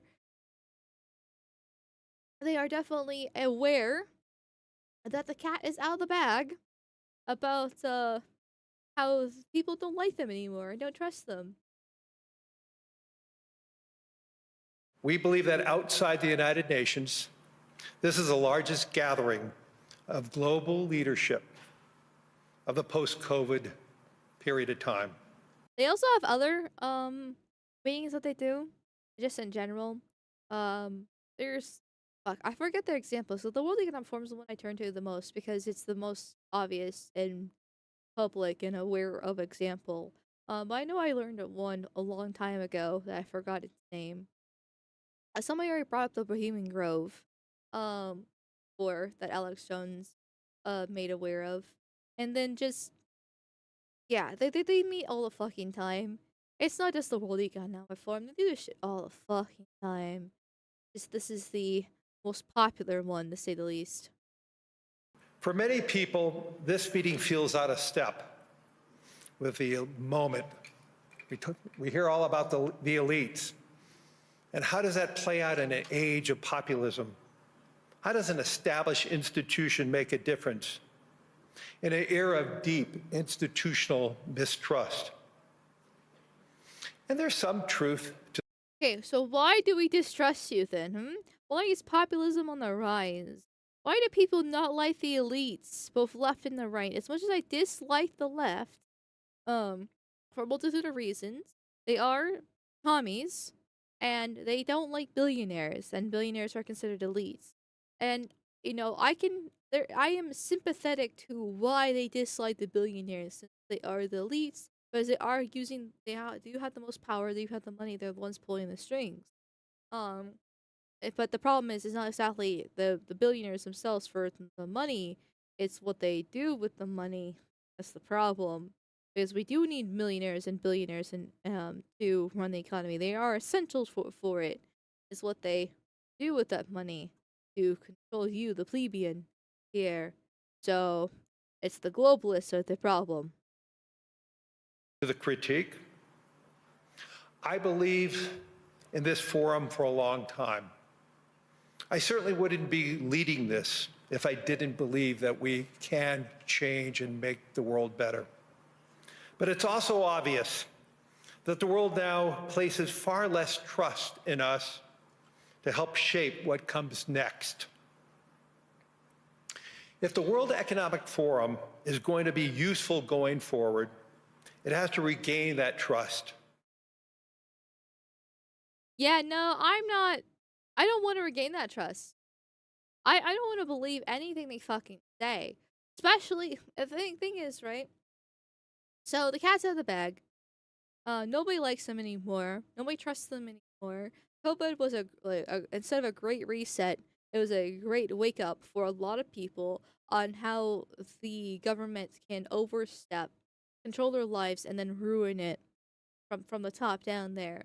And so, while the World Economic Forum is aware that people are watching and people are talking about it, there's still a decent amount of normies that are not aware of what they're saying, and so they do feel still somewhat comfortable talking, but not too much. They're still going to be hiding the worst of the worst that they actually believe in behind more closed doors, behind other different forms and groups that are not as aware of. But if he feels this comfortable saying that we need to regain their trust, that means that everything they're saying is just going to be a lie. He is just straight up saying that everything that they're going to do going forward is to regain the public's trust. Doesn't mean they actually believe in it. They just want to regain that trust again so they have control.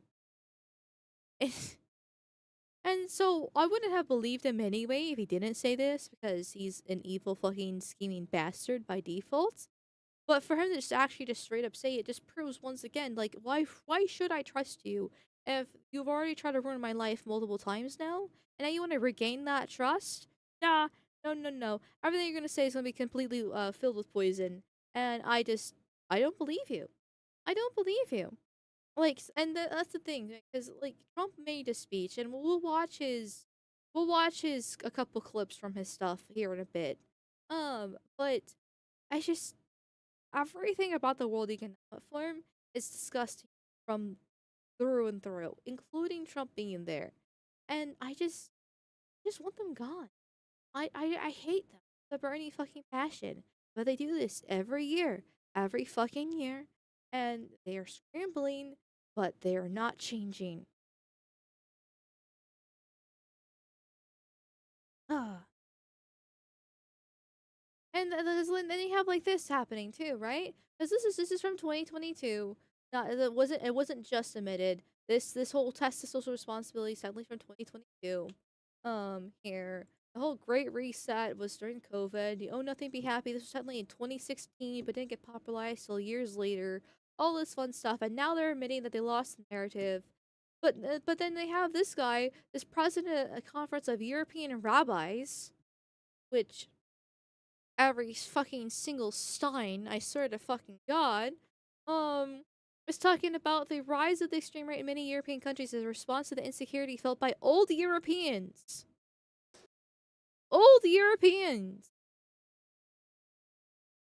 Your Eminence, especially in Germany, you are facing a rise of anti-Semitism, but we are facing this all over the world. So I would like to hear what is your perspective on this? Once again, concerns about anti-Semitism, not the fact that, we're being replaced in real time, and that white people are literally actually being genocided with each fucking passing day. I know I'm not fear-marking, I'm not sensationalizing. Every single day, there's a new fucking story of some child or a white woman, or hell, even a white man being stabbed, or if it's a woman raped, every fucking day by a non. Every day, whether that's from the America, Canada, Britain, whatever the case is, every day there's a new story about that. White people are only 68% of the world's population. We are literally that minority by definition of the global on the global fucking scale. And we're being replaced in real time by mass immigration. As I already discussed earlier in stream, about half America needs to be deported. Like, it's really fucking bad, and now they're concerned by anti-Semitism? Yeah, and when they say shit like this, no wonder people are becoming anti-Semitic. The 7th of October has created turbulence in the whole world, a tremendous rise of anti-Semitism, organized, state-sponsored in many instances. State fucking sponsored where? Where is the state sponsored? Because all I'm seeing is Pam Bondi going to the Israeli American conference earlier this week and talking about anti-Semitism. I see Florida having very strict anti-Semitism bills and proudly talking about how they're going after it. I see Greg Abbott, the governor of Texas. I think, is he the governor of Texas or is it Ted Cruz? I always get this two confused, not gonna lie. But both of them talk about anti-Semitism all the fucking time and how much they love Israel, okay? Those are supposed to be the most base red pill states after all. And in that case, yeah, no, it's not. Yeah, it's not exactly straight sponsored unless you want to talk about the Middle East, which is funny seeing he's talking to some sort of Middle Eastern right next to him here. Abbott is the gov. Okay. I always get them kind of confused between his. Yeah. In universities, on the streets, and a rise of 500%, maybe some instances to 1,000% of anti-Semitic acts. And there has also been a reaction of Europe. I think the rise of the extreme right in many European countries is a response to the insecurity felt by the old Europeans, so-called old Europeans. Wait, hold on a second. Did he smile when he said old Europeans? Hold on. Felt by the old Europeans. He's smiling! he is actually smiling right there when he says old Europeans. Like, look at that. His eyebrows lift, his lip, like the corner of his mouth starts twitching upwards here. His eyes widen. He's actually smiling when he says old Europeans. He's doing his voice doesn't really lift too much. He does emphasize the old part, but it's not like a happy emphasis. It's but he's trying to hide it that he's happy. But he's actually fucking smiling when he says old Europeans because he knows it's a joke. He knows that's not actually the case. He knows, so he's just lying through his teeth and he's making things worse. Like, this is. And once again, then people wonder why anti-Semitism is rising so much, right? Like, the left has a problem with them because of Palestine. I don't give a fuck about Palestine, okay? I literally could not care. Let them bomb each other's heart to the heart's content. I literally don't fucking care what happens in the Middle East. The Middle East has been a problem since the day it's existed, okay? Since people populated Mesopotamia, okay? There's been constant fucking wars there for literally centuries. I don't care about the Middle East. I do care, though, about people who advocate for the genocide and replacement of my own people because they hate me with a burning passion. And talking about old Europeans here, no, they're actual real Europeans, okay? White people only come from one specific place in the world, and that is Europe, okay? Which is, once again, a minority of the whole entire world. Europeans only come from one specific place, which is, once again, Europe, okay?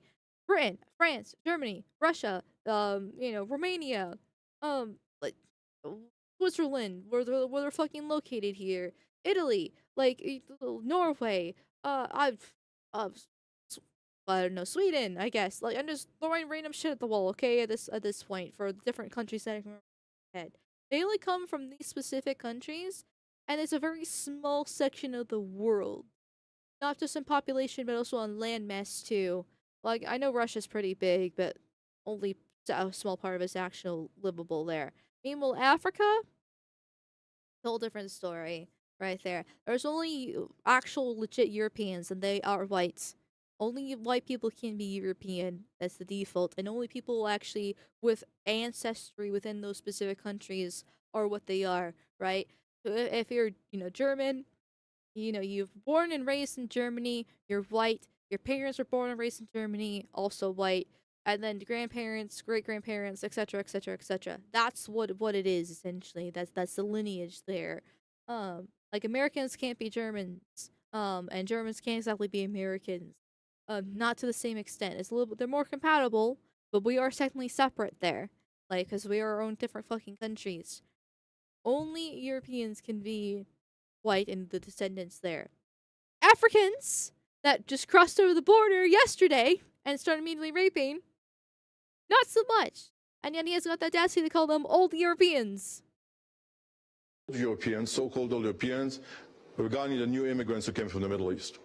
So I think that fighting Islamophobia and anti-Semitism is an interest of both religions and both communities, and when we do it together, it's going to be much more useful. We have created... So the nuns attacking whites once again. Wow, imagine my fucking shock. Wow, I could never have guessed this. Goldschmidt is literally his name. Oh my god. Stop. Because the thing is, the Muslims don't like the Jews, and the Jews don't like the Muslims, because once again, the sandbox has been the sandbox for as long as we remember, right? Regardless, they're still nuns, and they still hate whites together. And it's a good way to attack if an enemy of my enemy is my friend, essentially, is the situation here. They will attack the whitey together to purposely destroy them. Because of this common hatred there. That's exactly what he's talking about.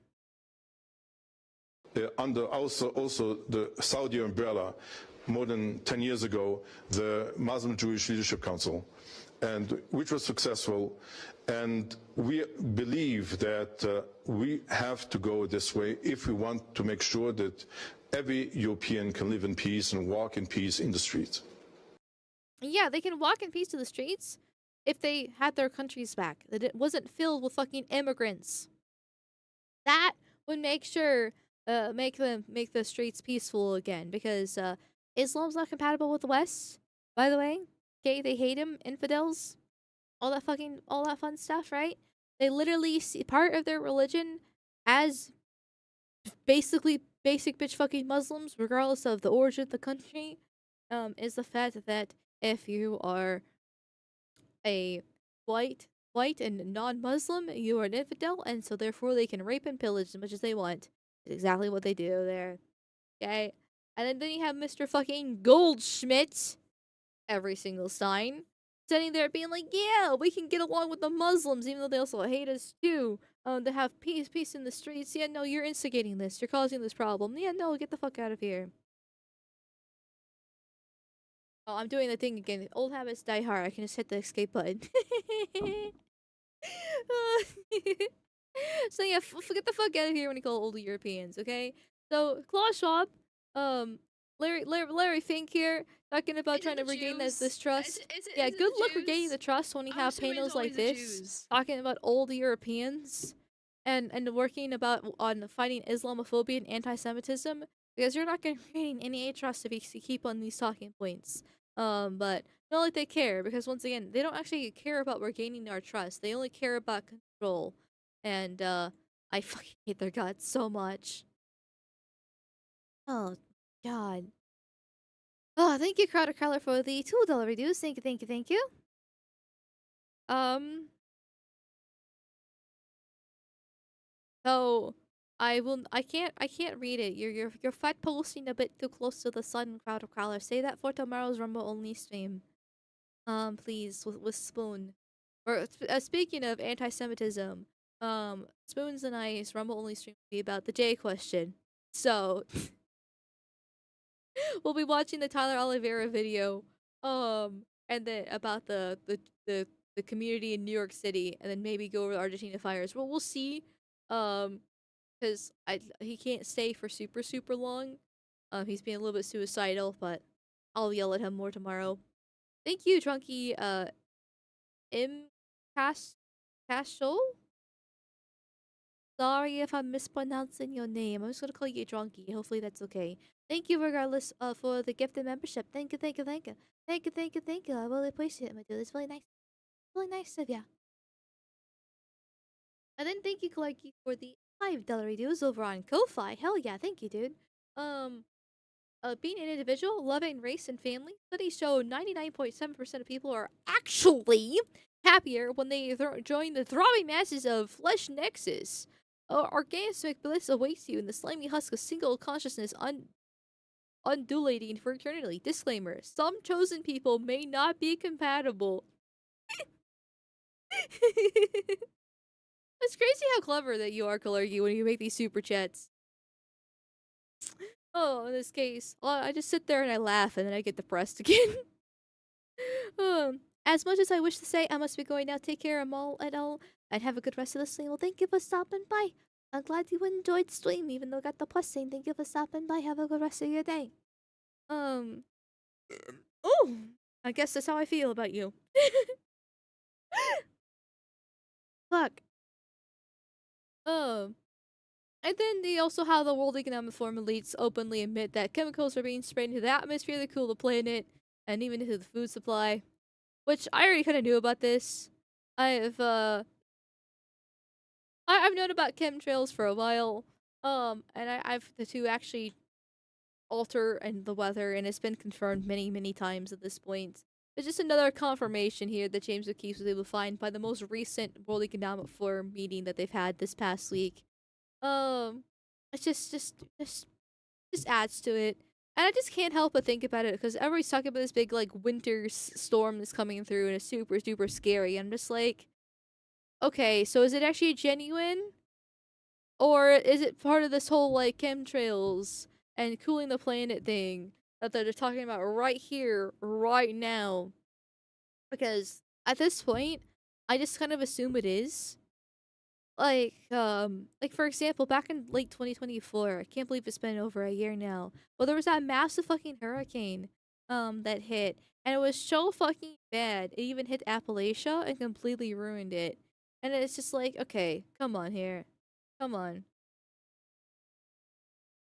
come on. What fucking hurricane goes all the way to Appalachia and manages to flood the mountainside? Like, let's think about it. Let's think about it here. I have VODs that are lost into the ether talking about it. Getting a little bit of back then I was a little bit too scared to get a little bit too conspiracy theory brained, but I did kind of hint towards it, and I'm just like, come on, come the fuck on. Or then also another thing that my tinfoil hat likes to make me think is like Christmas, for example, right? I've noticed pretty much every fucking year, right when Christmas is about to hit, it always gets warmer that the snow melts. So all these songs talking about a white Christmas and snow and how pretty it is, you know, all the beautifulness that goes along with Christmas. And I get that most of the world doesn't have a white Christmas. I don't fucking care. Okay, northern states can have it. Let me have my white Christmas, right? Just if the snow just disappears. Like the same thing happened this past year, right? Where it snows for November and early December, and then literally the week before Christmas, it just all melts away. There's no white Christmas. It's like 50 fucking degrees or some shit like that. And then the next week after Christmas is over, it starts snowing again. Come on, it has to be some sort of like demoralization campaign. It happens every fucking year. Every fucking year this happens. And then all of January it just snows all over again. It's like, sorry, maybe I sound a little bit too crazy at the moment, but it seems to be some sort of pattern here. And I know they fucking hate us. I know they hate Christmas. They've been trying to turn Christmas into happy holidays. Obviously, they have weather manipulation. They talk about it all the fucking time. It's confirmed. I don't feel like it's that much of a reach to think, but like, yeah, they're purposely, melting the snow to make sure people don't have white Christmases, because no, everybody likes a white Christmas. So, but anyway, let's actually watch the video instead of a woman yapping again. So we invest in these technologies to assist with the warming climate, and the effect of sulfur dioxide in the atmosphere will help block some of the warming, and the particles stay in the air for 1 year. So, and actually we're speaking to some of the airplane manufacturers and to see if they can emit some of our technology into the atmosphere to help with the global warming. That's right. Yeah, climate. I mean, we don't like to use the term climate engineering. It scares people, so we prefer. But it's. Oh, fucking hell. I love James O'Keefe because I like how he just records all these meetings. All these people just straight up saying this awful stuff. We don't like the term climate engineering because that scares people, when that's literally what we're doing. We're literally actually changing the weather on purpose for global warming purposes. I don't think I brought it up much in the I don't think I brought it up in the tabs.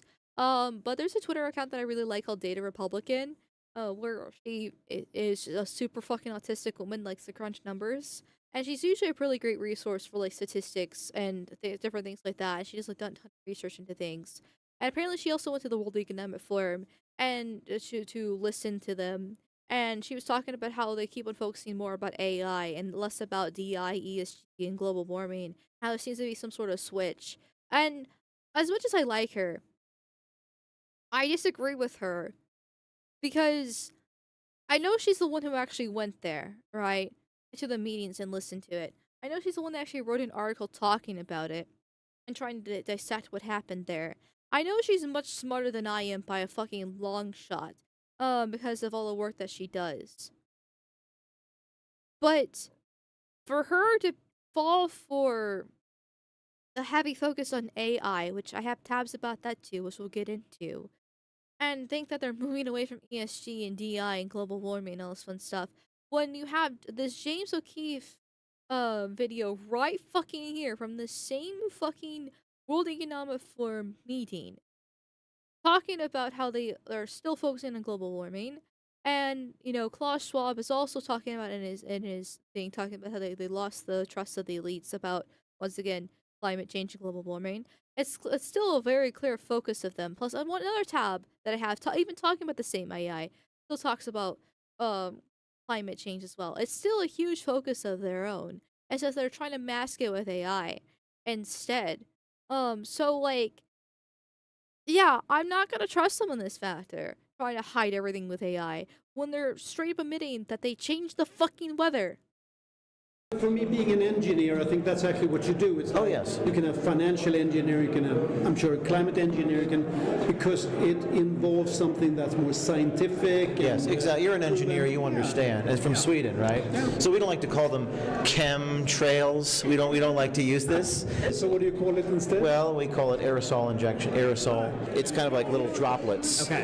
And the droplets form in the air, and they stay there for a year. Yeah. It's modeled kind of a mini volcanic eruption, actually. Yeah. I mean, aviation fuels have some sulfur in them, so it creates some sulfur dioxide emissions Oh my god, he sounds like a faggot. naturally, and that does have a cooling effect. Now, this guy, Kennedy Ritchie, who runs a company called 4Air, spoke on stage, and he says on his website that he wants to, quote, decarbonize the aviation industry.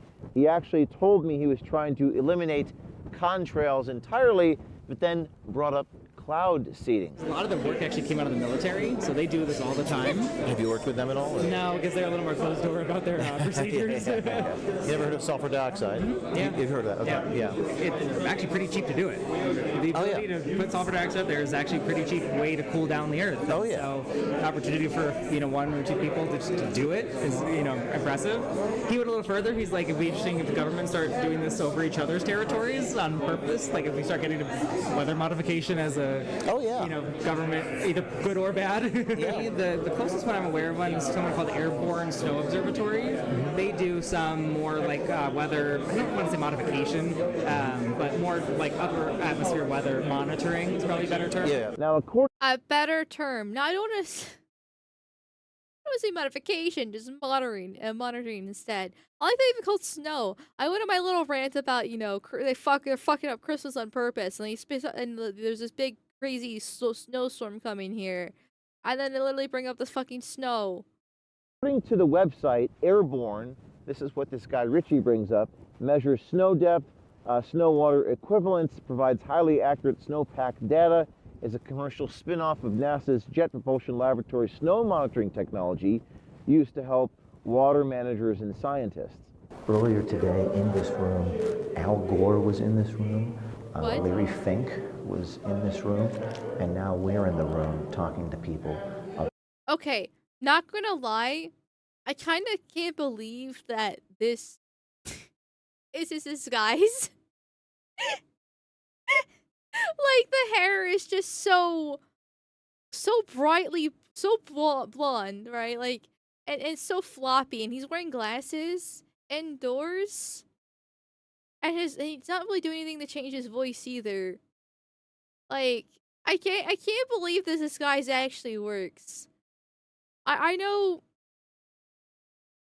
and not to mention, like, James O'Keefe have all these fucking videos coming out all this time.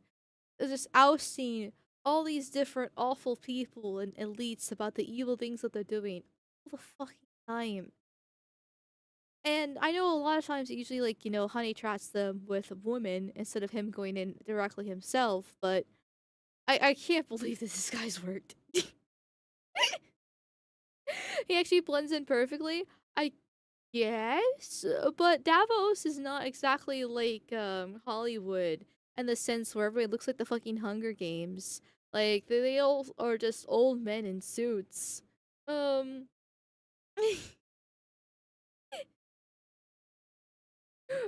But okay. Okay then. I just think he looks super cool. I know Macron wore glasses to the World Economic Forum, and rumor has it because his wife beat him. But I don't know if that's true or not. Because then we're going into the whole like theory that like she's actually secretly a man, which honestly I can kind of see. But I'm also kind of against that theory because Candace Owens is a huge perpetrator of that theory. I don't like Candace Owens, but at the same time, his wife is something else, to say the least. So if, if she's beating him, I wouldn't be surprised. Looks like XQC in his 60s. Oh my god, yes. About geoengineering, weather modification, and the trails that come behind airplanes and what's going on. I don't want aluminum oxides in my lettuce. Are you kidding me? Say that again? Aluminum oxides. Aluminum oxides are part of the cocktail from hell that they're spraying above our head. Oh, lovely. Oh. Oh, wait, I'm doing it again. Oh, what's this? Oh. Wait. Hold on a second. Bear with me, chat. Bear with me, chat. I don't know what's happening. Professional streamer at your service. I was just talking about those. Oh yeah, the going into the fucking food and stuff. Yeah. Yeah. Um. Fuck. Okay, I think everything's okay. I think everything. Hope everything's okay. Well, I guess we'll try. We'll try again. Um. but just yeah. Just another example of the World Economic Forum just being evil. I don't really want to gain your trust again. So, and then we have Ursula von der Leyen, the leader of the EU, saying that they're on the cusp of making the bilateral deals with India.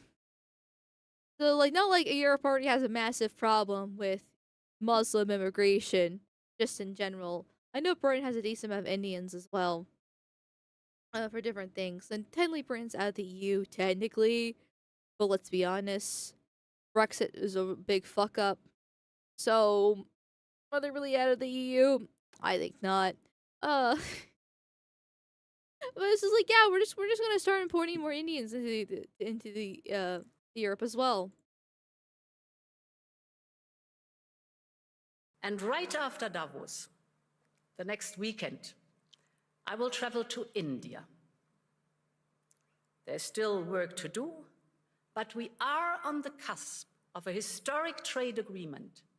Indeed, some call it the mother of all deals. One that would create a market of 2 billion people, accounting for almost a quarter of global GDP. And crucially, that would provide a first-mover advantage for Europe with one of the world's fastest growing and most dynamic continents. 2 billion people. 2 billion people. Okay, what are those people doing then, huh? Are they coming over to Europe? Because then the next line she said was the magic GDP. The line must go up. GDP must go up. We must import as many people as possible, so line go up. Here, 2 billion people, which is so sad because it's like a drop in the ocean when compared to actual India's population. But against Europe and the actual white Europeans, the real actual Europeans, that's a fucking nuclear bomb. Oh, but line must go up. Europe wants to do business with the growth centers of today and the economic powerhouses of this century, from Latin America to the Indo-Pacific and far beyond. Europe will always choose the world, and the world is ready to choose Europe. He says this with a smile. They will always choose, Europe will always choose the world. Not our own people, right? We're not going to actually care about the actual real Europeans themselves. Literally called the European Union, right? Where it's supposed to help prevent more brother wars from happening between the different European countries. Actually have some peace here. Try to get along. Focus actually about the literal Europeans, the Germans, the French, and everything else in fucking between. I'm not gonna list all of them out, there's too many, but still. But no, we're gonna choose the world. We're just gonna replace actual real Europeans with the new Europeans, like that rabbi said, right? The old Europeans are causing all the anti-Semitism and Islamophobia. I said the new Europeans are coming in. And then you have your Ursula von der Leyen, but yep, we're gonna choose the world, and the world's gonna choose us as we're replacing our people for our own benefit. Ugh. This is just, it's so fucking frustrating. So fucking frustrating. Just sitting here, watching this happen in real time, and just being, like, powerless to do anything. I mean, talking about it is better than nothing, right? Like, I'm not super big, and I'm happy not to be super big. I don't want to be big and famous. But talking about it and making more people aware is a good thing, so I'm happy that I'm able to do that. Thank you guys for supporting me as I'm doing so, like, genuinely. Well, but then again, at the same time, I'm sitting here being like, okay, what the fuck are we supposed to do? She stands there with a smile, talking about how she's gonna ruin Europe even further by fucking drop bombing a nuclear wasteland of Indians in Europe. And it's just like, what are we supposed to do? I mean, we have to keep it talking, we have to keep on pushing, talk about re-immigration, keep on, moving forward, don't give up, obviously, support the local communities, have kids, all this other fun stuff. But my fucking god, when she's passing day, month, and year, they sit there and they smile, talk about how they've lost public trust, and turn around the next second talking about how they're going to literally drop a nuclear bomb on these countries with their mass immigration. And it's just like, ugh.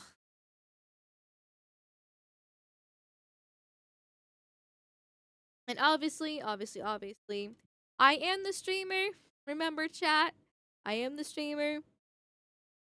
So, and I'm on YouTube more specifically, to be honest.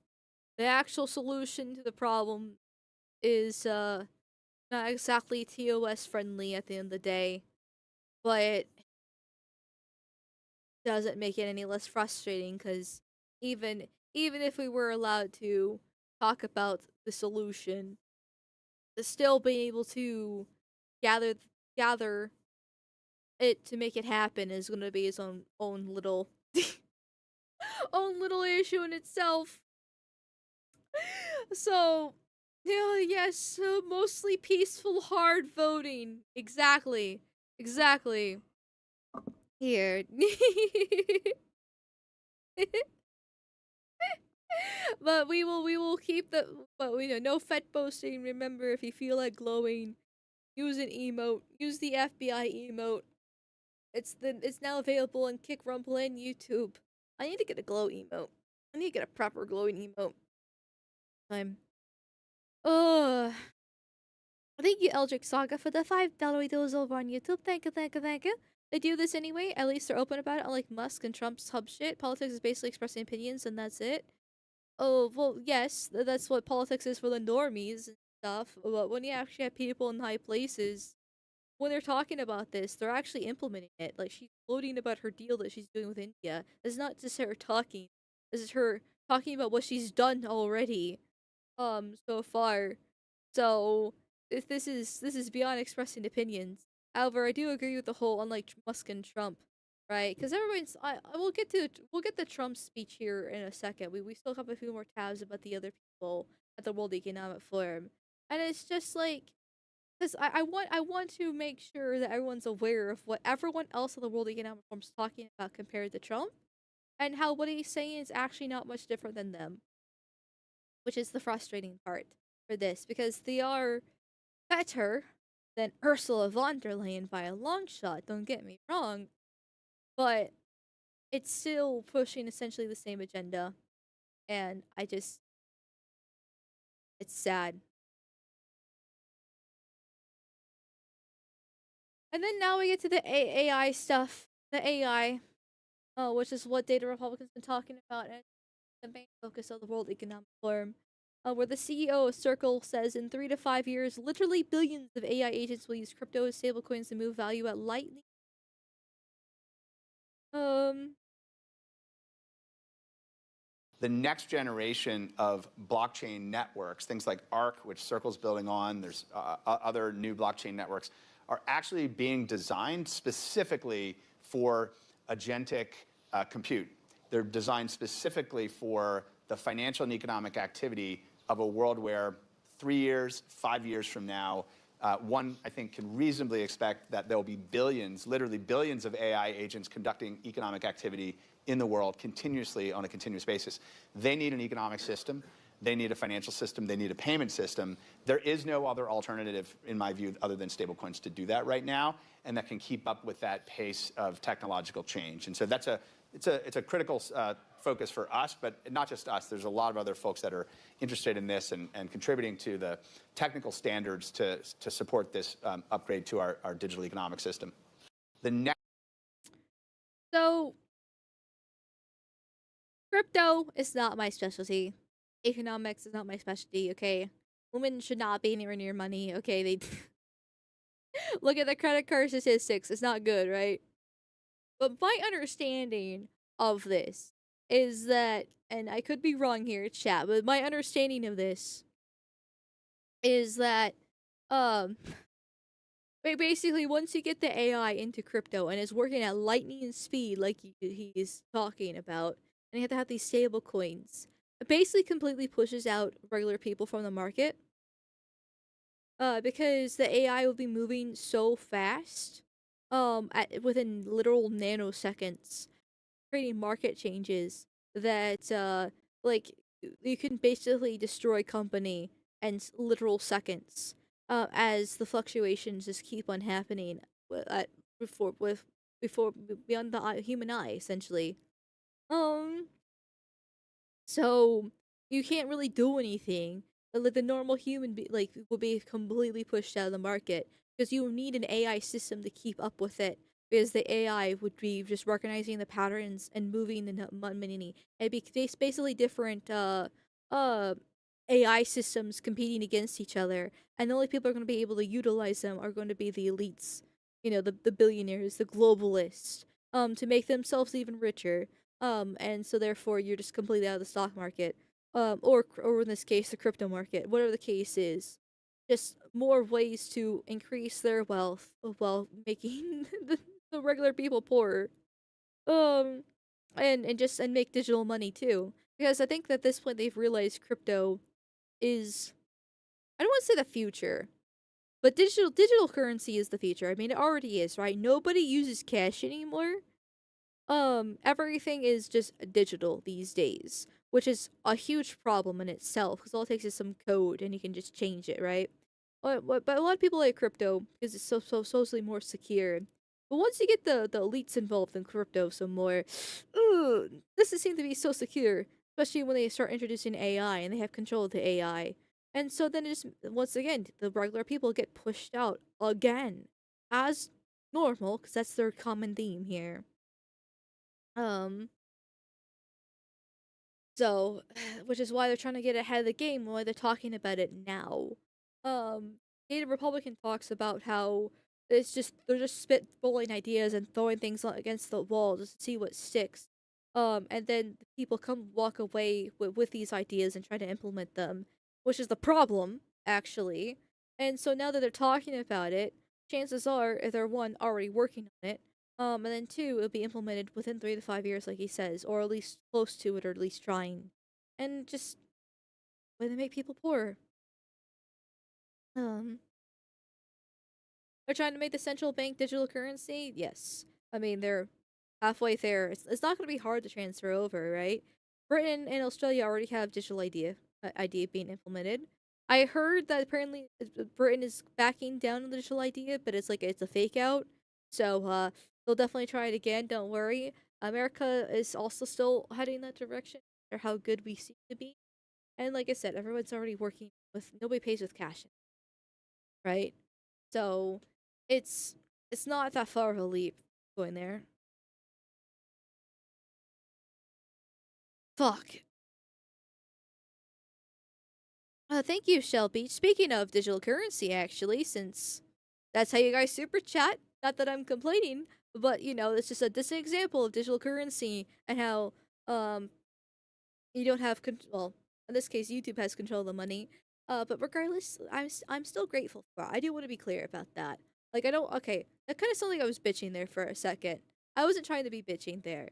It was just a perfect example of digital currency and how somebody else other than me and you have control over it. In this case, is YouTube. But anyways, thank you, Shell Beach, for the $10 dues. A liberal theocratic state is very powerful right up to the moment that it's not. It is the last to know what has lost power. Like going broke, it happens very slowly, then all at once. I would probably agree with that. But I feel like that applies to pretty much all states because everything has power until it doesn't, right? And then you slowly lose that power and then it's gone overnight. Like a bunch of small things happen over time, but then eventually it all piles together and just like a big bombshell drops. Like the whole Maduro thing, right? Like the first few weeks of January have been absolutely fucking crazy so far. With everything just happening all at once and ramping up, or Minneapolis and different things like that, where a bunch of small things have added up and just absolutely just blows up overnight. In that case, and I feel like that happens to basically every single government, every single control. It's a slow and steady decline until boom, it's finally dead. But I don't think we're dead yet. We're definitely down the pathway of dying. We are dying as a society so far. We're at the end of a cycle here. All empires rise and fall, and we are at the stage of falling. But we're still hanging on, and the elites here, as we can see with the World Economic Forum, are desperately trying to create a new system, aka the Great Reset, to replace the current one, so they have more control. Um, but go. Let me take a quick break here, and then we'll continue on with the AI and World Economic Forum. Back in just a couple minutes. Thank you for staying. So I'll be back in just a couple minutes.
Adio chat, I'm back. Sorry about that.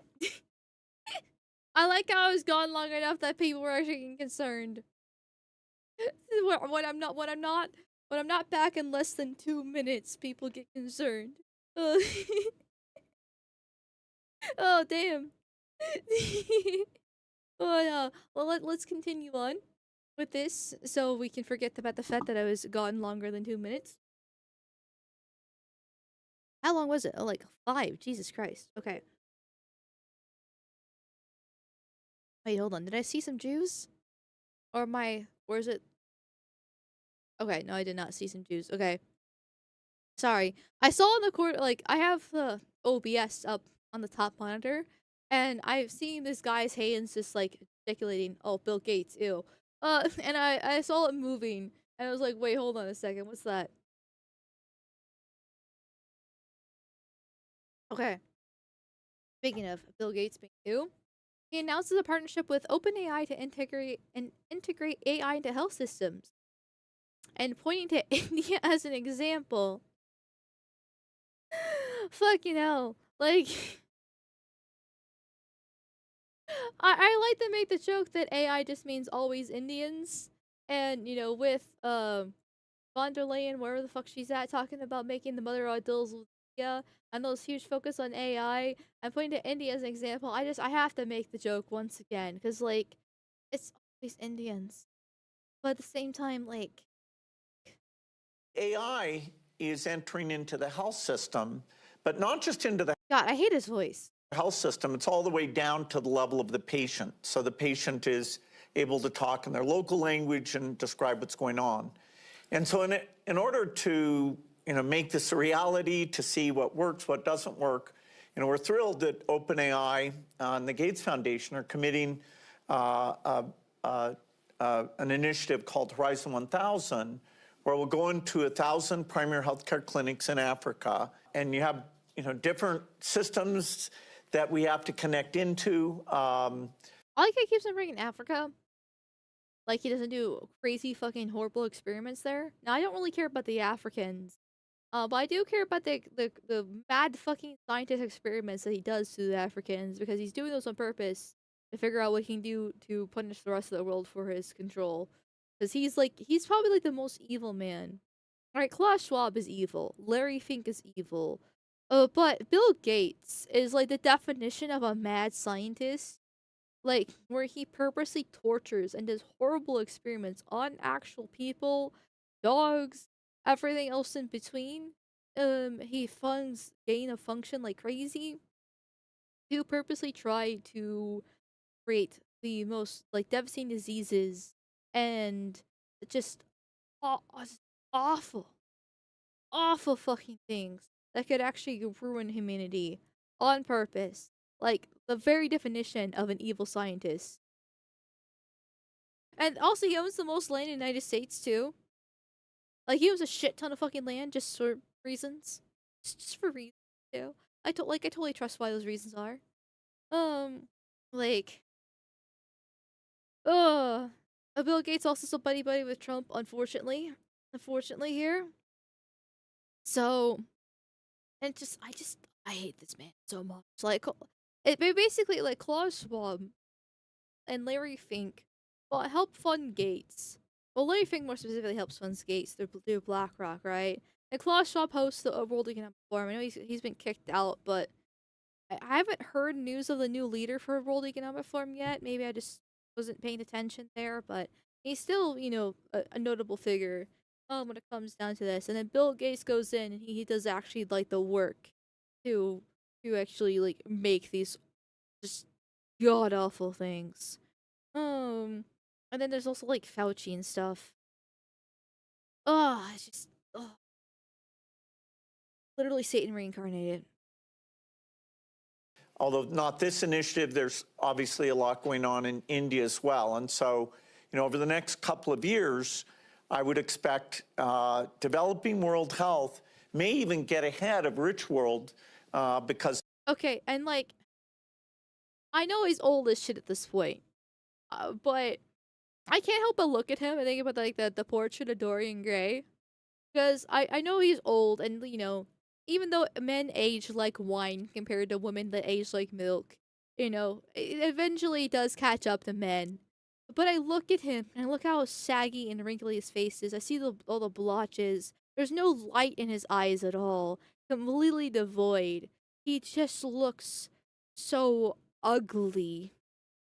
And it's like basically the sins, his bloodstained hands are actually being shown on his face here to show how actual evil he is.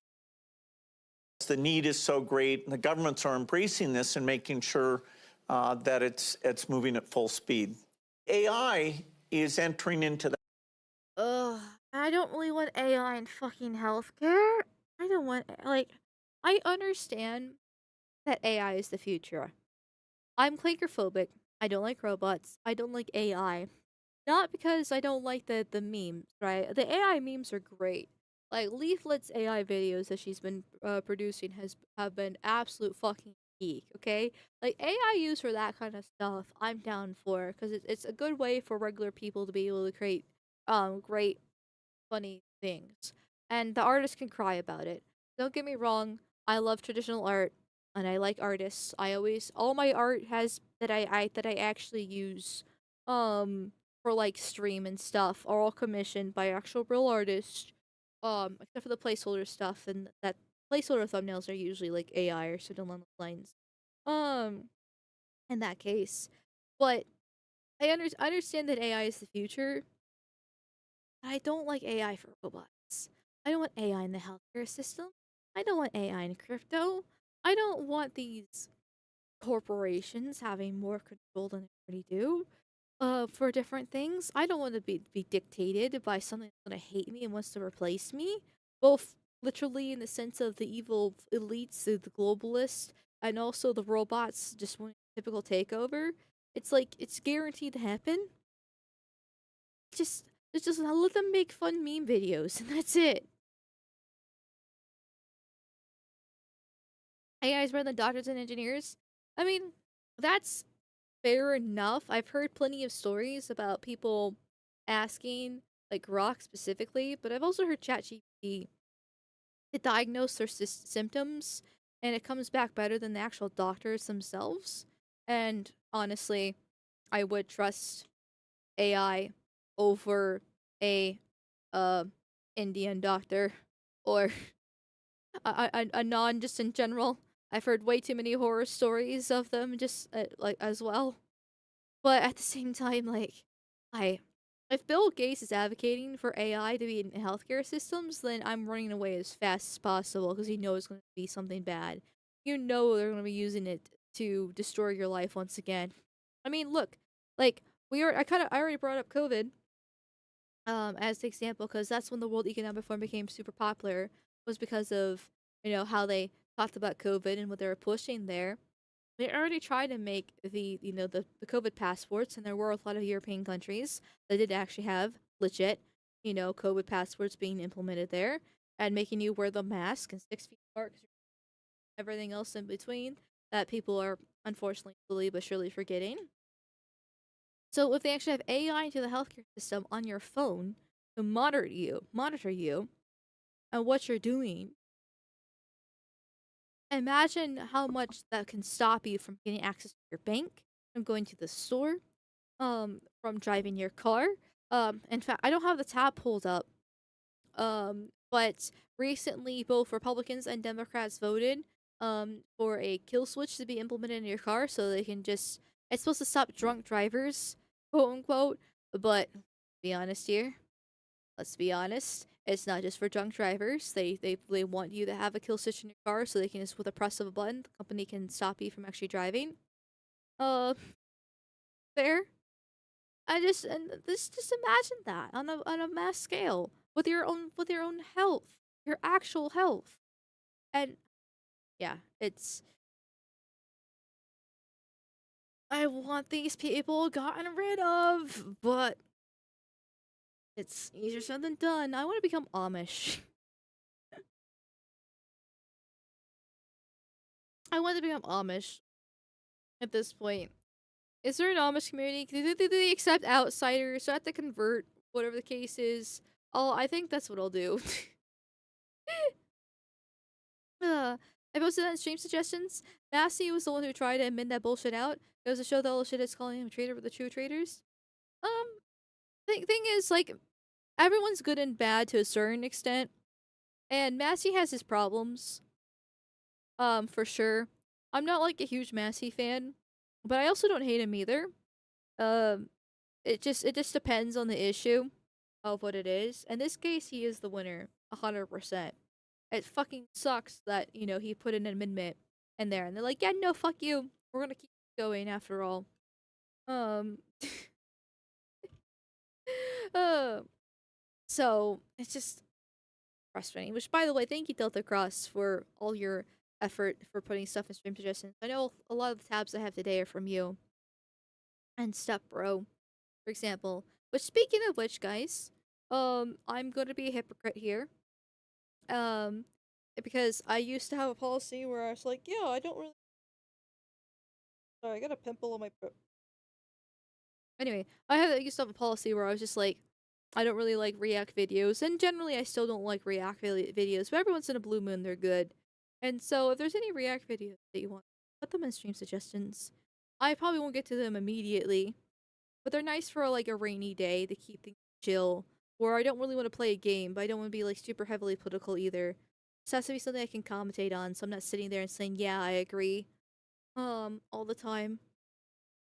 So just some good old slapper. Just some good old slapper.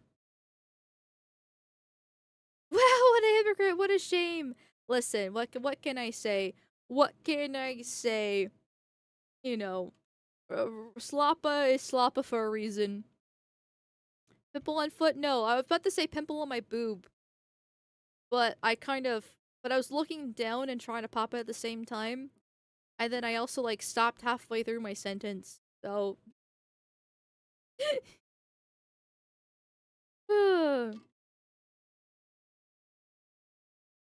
Anyway. And, I don't have her whole entire thread and talking about AI here. But this is what I meant when I said earlier about Data Republican talking about how he finds it suspicious that the World Economic Forum dropped their whole eat the bugs climate change rhetoric in favor of putting AI and everything. When I feel like they really didn't, honestly, but at least these major panels were talking about it. Oh wait. Close enough. I was like, did I have this out of order? I kinda did have this out of order, but we'll watch this next anyways. And this other person took a picture of a slide at the World Economic Forum meeting, and it shows you why, and outlines the key building blocks that together form an operating system for the 4th Industrial Revolution. AI is the central most powerful driver, hence it's on the top. Because this is part of the whole Great Reset once again, the 4th Industrial Revolution. Trying to make robots and machines. So we got drones, automated autonomous vehicles, precision medicine, and environment. So once again, they're still talking about the environment here.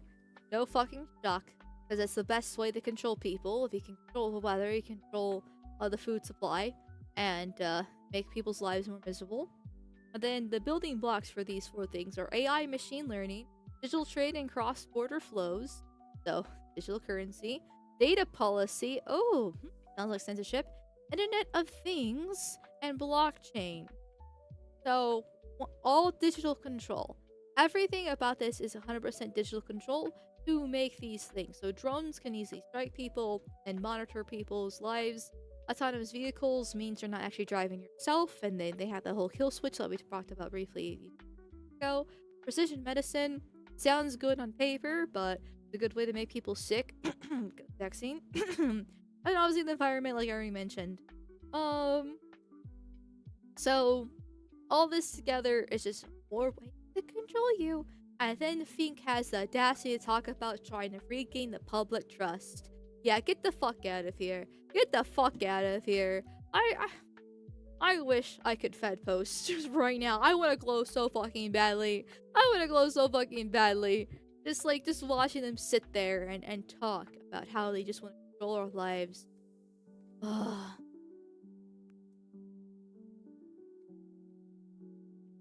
Fucking hell. Ugh. Eldritch Saga, thank you for the $5 boost. Thank you, thank you, thank you, thank you, thank you, thank you. I used to commission lots of art, but it took weeks to get things. Refinements and alterations cause issues and headlights the situations. AI solves it. I think honestly, I think a lot of problem is finding a good artist. I've gotten really lucky by finding good artists pretty early on, but I also have heard plenty of horror stories about bad artists, and so I used that knowledge and applied it to try to find good ones myself, and it has paid off. So honestly, guys, if you want any recommendations for artists, I do have a few. There's a reason why I just use the same artist over and over again, because I found good artists that are really nice, get things done on time, are relatively quick, and have, in my opinion, great art style with it. And it's like, okay, so why should I find somebody else? Like, I know I should probably give other artists a chance, but these ones have been consistent, they're great. I have a good relationship with them. If I could afford it, I would totally make them exclusive and just commission a ton of art all the fucking time for different things. But I do, need to be careful with that kind of deal. Because like when you find a good artist, it's amazing. With it. But I understand that a lot of artists are actually terrible. Like I said, I've heard plenty of horror stories, so AI does solve it, and it's good for memes. Like, I love AI for memes. Like, the shit that you guys make is fantastic. I pretty much save almost every single meme that you guys make. Because it's funny. They're enjoyable with it. And I like using them for placeholder thumbnails. Because, when you have a meme in mind, and you can't draw yourself, and it's usually only funny for, like, the small period that it's relevant for. Generally, depends on the situation. Then you can't exactly commission an artist for it because it's so expensive and it takes forever. So yeah. so once again, if you want any artist recommendations, I have them for you.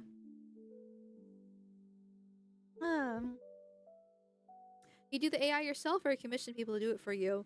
No, I don't use AI. I don't use AI. I don't know how to use it. I'm sure I could probably figure it out, but I personally don't. Honestly, mostly because, wait, I just realized that he was asking Eldritch Saga here. Sorry, I read his chat from the restream bot on Kick, and I didn't have the ads for it. Oh well. Move, okay. I'm retarded. Project Stargate was that Trump was so proud about starting as soon as he got back in? Oh wait, that's it? I remember covering that. I think I was 50-50 on it, if I remember correctly. But I don't remember too many details about it either. So admit you're just too lazy to use it? I mean, there's that, I won't lie, because I am lazy, but there's also the fact that a lot of artists don't like their art being used for AI, and understandable. I understand why they don't, right? And part of my agreement for when I got this model was that I'm not supposed to use it for AI. Now, obviously, it's not exactly a hard legal binding line, right? It's not like a contract, like an actual legally binding contract, but it is a respect thing for it. And so I myself don't want to use AI in that case, because I do understand why artists don't like it in that case, because it does replace them, right?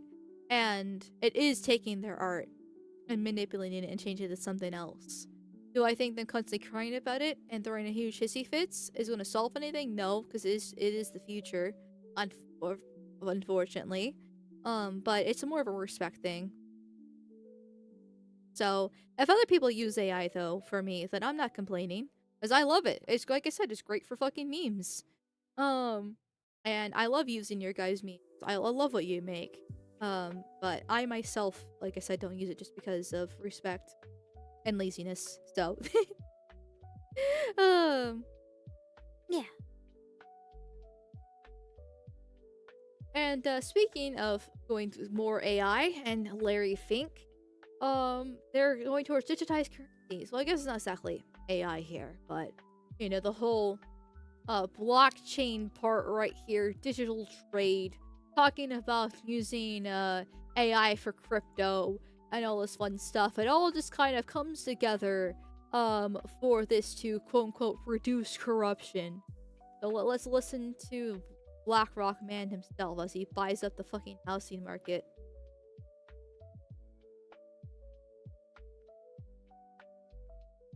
Oh wait, you know what I should do? I should probably turn the audio on. That might be useful. I think the movement towards tokenization, decimalization is necessary. It's ironic that we see two emerging countries leading the world in decimalization, in the tokenization and digitization of their currency. That's Brazil and India. I think we need to move very rapidly to doing that. We would be reducing fees. We would do more democratization by reducing more fees if we had all investments on a tokenized platform that you could move from a tokenized money market fund to equities and bonds and back and forth. We have one. Not gonna lie, like I said way earlier, I don't understand money. Woman problem, vagina problem here. So I don't know what he's talking about with this kind of stuff. But since Fink is talking about it and celebrating it, I know it's bad. Please take my credit card away from me. In blockchain, we will, we could reduce corruption. So I would argue that yes, we have more dependencies on maybe one blockchain, which we could all talk about. But that being said, the activities are probably processed and more secure than ever. I think the movement towards tokenization. I know it's repeating, but I want to re-listen again to see if I can understand it better the second time around. Decimalization is necessary. It's ironic that we see two emerging countries leading the world. And it seems like he's just talking like the typical terms and gobbledygook about how money works with the whole bonds and shit like that, but with a digital scale, which I'm not for at all. And if Brazil and India are the ones leading the charge, I'm not really gonna trust it because fuck India. Like, I do not like India, and Brazil's a fucking hellhole. So if the third world is leading when it comes to digitalized currency, yeah, I'm not exactly gonna trust them here. Don't worry your pretty little head about it. He's just describing how it will steal all your money and control your decisions in advanced technology. Nothing to stress your kids about. Okay then. Okay then. I'll just take the head pats and I'll just know that the evil man bad. The evil man bad. He wants to ruin my life even more. I can't wait. I'm so excited. Yay. Yay. Oh, thank you for the head pats. Thank you for the head pats. Oh, we got more head pats. Yes. Ah.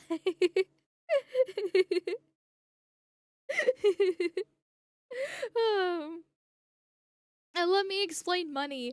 Money's just a polite way for exchanging goods and services for vagina. Actually true, though. Like, hold on, wait a second. Wait a second. When you think about it, that's actually kind of what money is, right? Because technically men are the ones supposed to be the providers and have the resources. So, but they need the resources to take care of the women and children. And the women are not supposed to be in charge of those resources because they're retarded.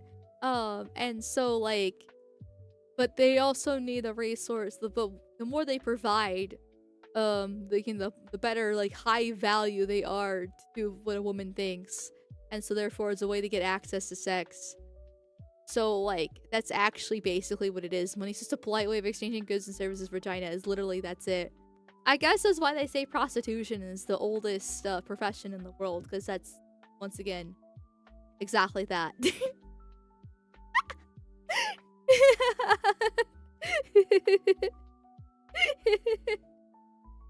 And this fucking rat here wants to steal even more money from us by digitalizing it. And the system ownership would be tokenized, fractionalized, programmable, instant transferable, all in one encompassing blockchain ledger. Yeah, that sounds bad. I wanna be a stay-at-home mom and homeschool my kids, and you're making things harder for that to happen. Thank you for that. I appreciate it. Uh,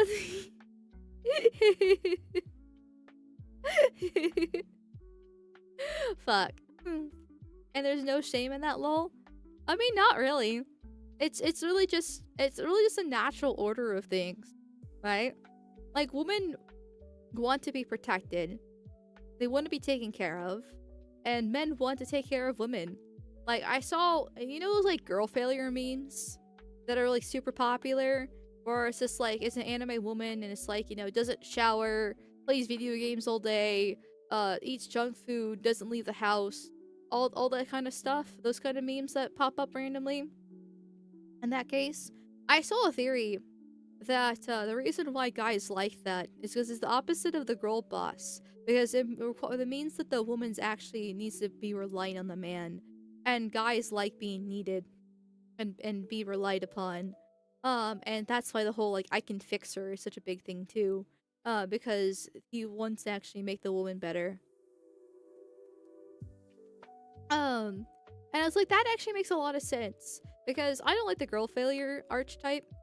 I mean, I like it better than the girl boss, because fuck the girl boss. But it's still obviously the opposite extreme is too bad. Because if you have a woman, that's just a complete waste of space. It doesn't shower. Super fucking depressed, bipolar, and absolutely schizo. There's gonna be some problems on their own, right? But I definitely understand the appeal for it. And it's like, yeah, okay, that makes sense. Women are meant to be pets, basically? Yes.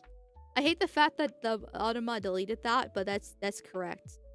Women are just children. They're just meant to be pets. Except the pets that you're supposed to breed with. That's why the dog girl and the cat girls are so popular too. Because once again, they're cute women that you can have sex with, and you just pet and take care of, and they spend time with you and love you. That's all that men want. All that men want is a cute girl that wants to spend time with him, and he can have sex with. She's a fixer-upper. The girl boss will treat you like an employee to be replaced for performance. Girl failure will stay with you. Yeah, pretty much. Though the girl failure would also probably drag you down, but at least there's a small chance of fixing her. Submissive woman? How scandalous, I know.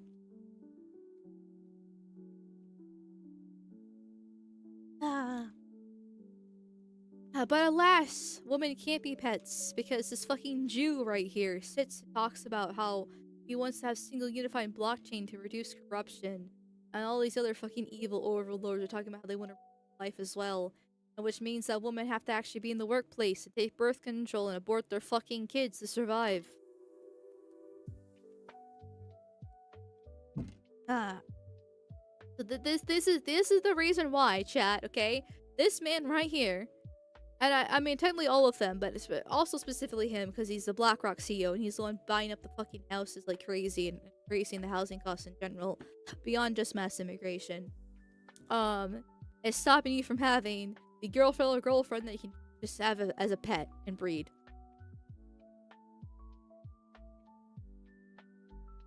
But I didn't. Oh my god, why are you reloading?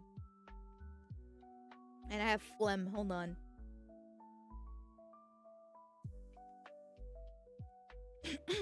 Okay, sexy. Anyways, but Trump also went to the World League on before, which makes sense, right? I'm not gonna criticize him too much for this because he is the president of the United States as the literal leader of the world. And this is where all the globalists go. It's his, in a way, responsibility to go because that's where all the other world leaders are at too. However, he was the only one pushing against the mass immigration. And a lot of people are like, oh, Trump, put them in their place, fought the World Economic Forum, all this fun stuff. And we'll watch the clips. And in a way, that is true. But remember, he's a politician. right? It's not 2016 anymore.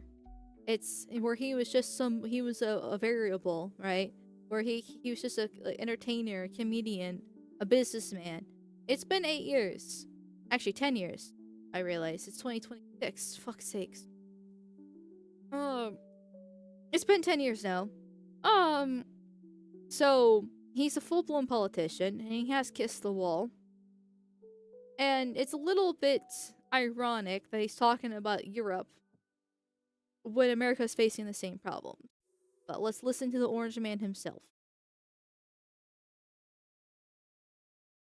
In recent decades, it became conventional wisdom in Washington and European capitals that the only way to grow a modern Western economy was through ever-increasing government spending, unchecked mass migration, and endless foreign imports. The consensus was that so-called dirty jobs and heavy industry should be sent elsewhere, that affordable energy should be replaced by the Green New Scam, and that countries could be propped up by importing new and entirely different populations from faraway lands. This was the path that Sleepy Joe Biden administration and many other Western governments very foolishly followed, turning their backs on everything that makes nations rich and powerful and strong. And there's so much. Which I agree that all that stuff is bad. I do. I don't mean that, like, because I know some people are going to think I'm counter-singling Trump right here. But I'm not trying to counter-single him. He's being a hypocrite. He's 100% being a hypocrite here. Like, okay, yes. Now there's been some self-deportation. Great.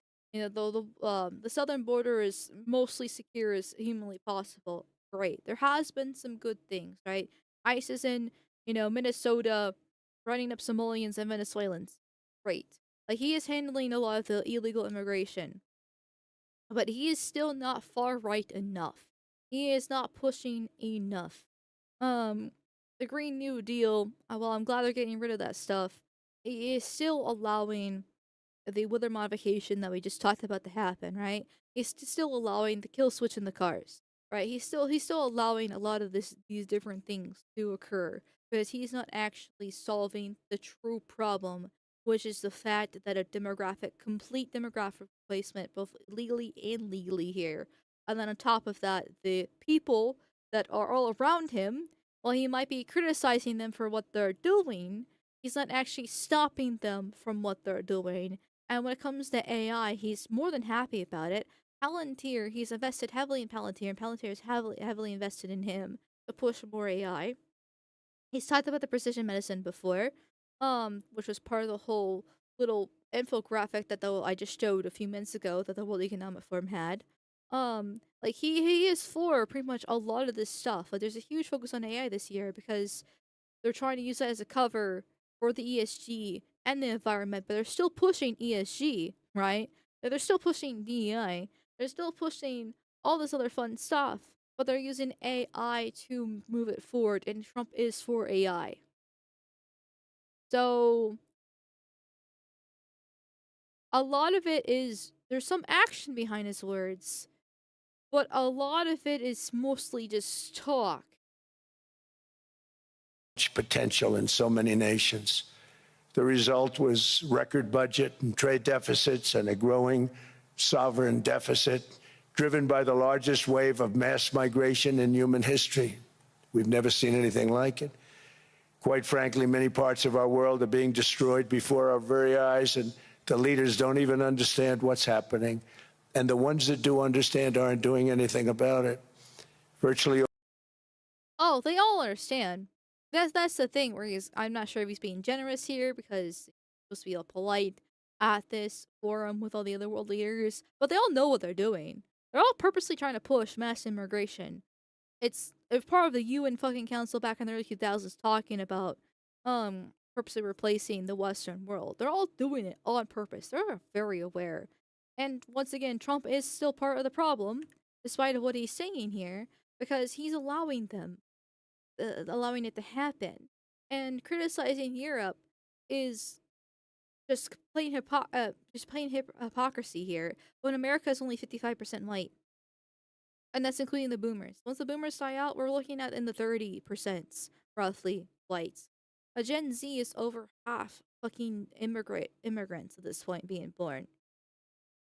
Ever since the Hart-Celler Act in 1965, it's been downhill ever since.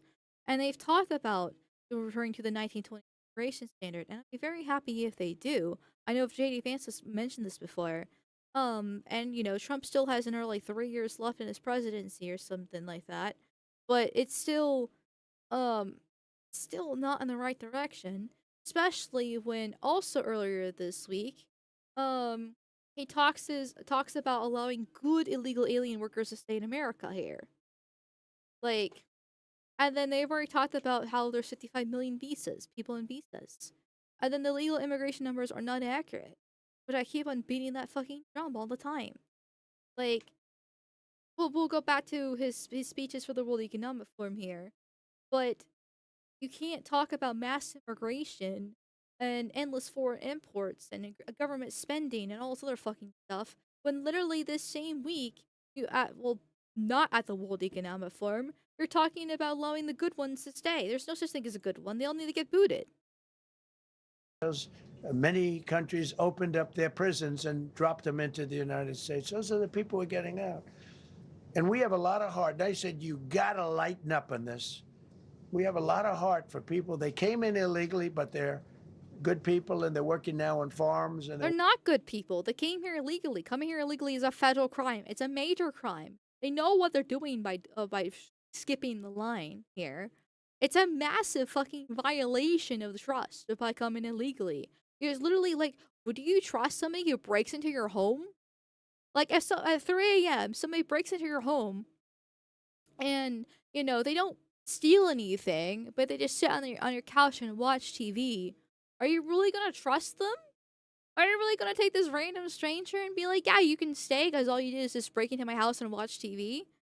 But also, take some food out of the fridge too, which is technically stealing, but it's not that bad, right? It's not actually taking your TV. It's not taking your gold and your jewelry. Just a little bit of food from the fridge as they sit there and watch TV. So they're one of the good ones, right?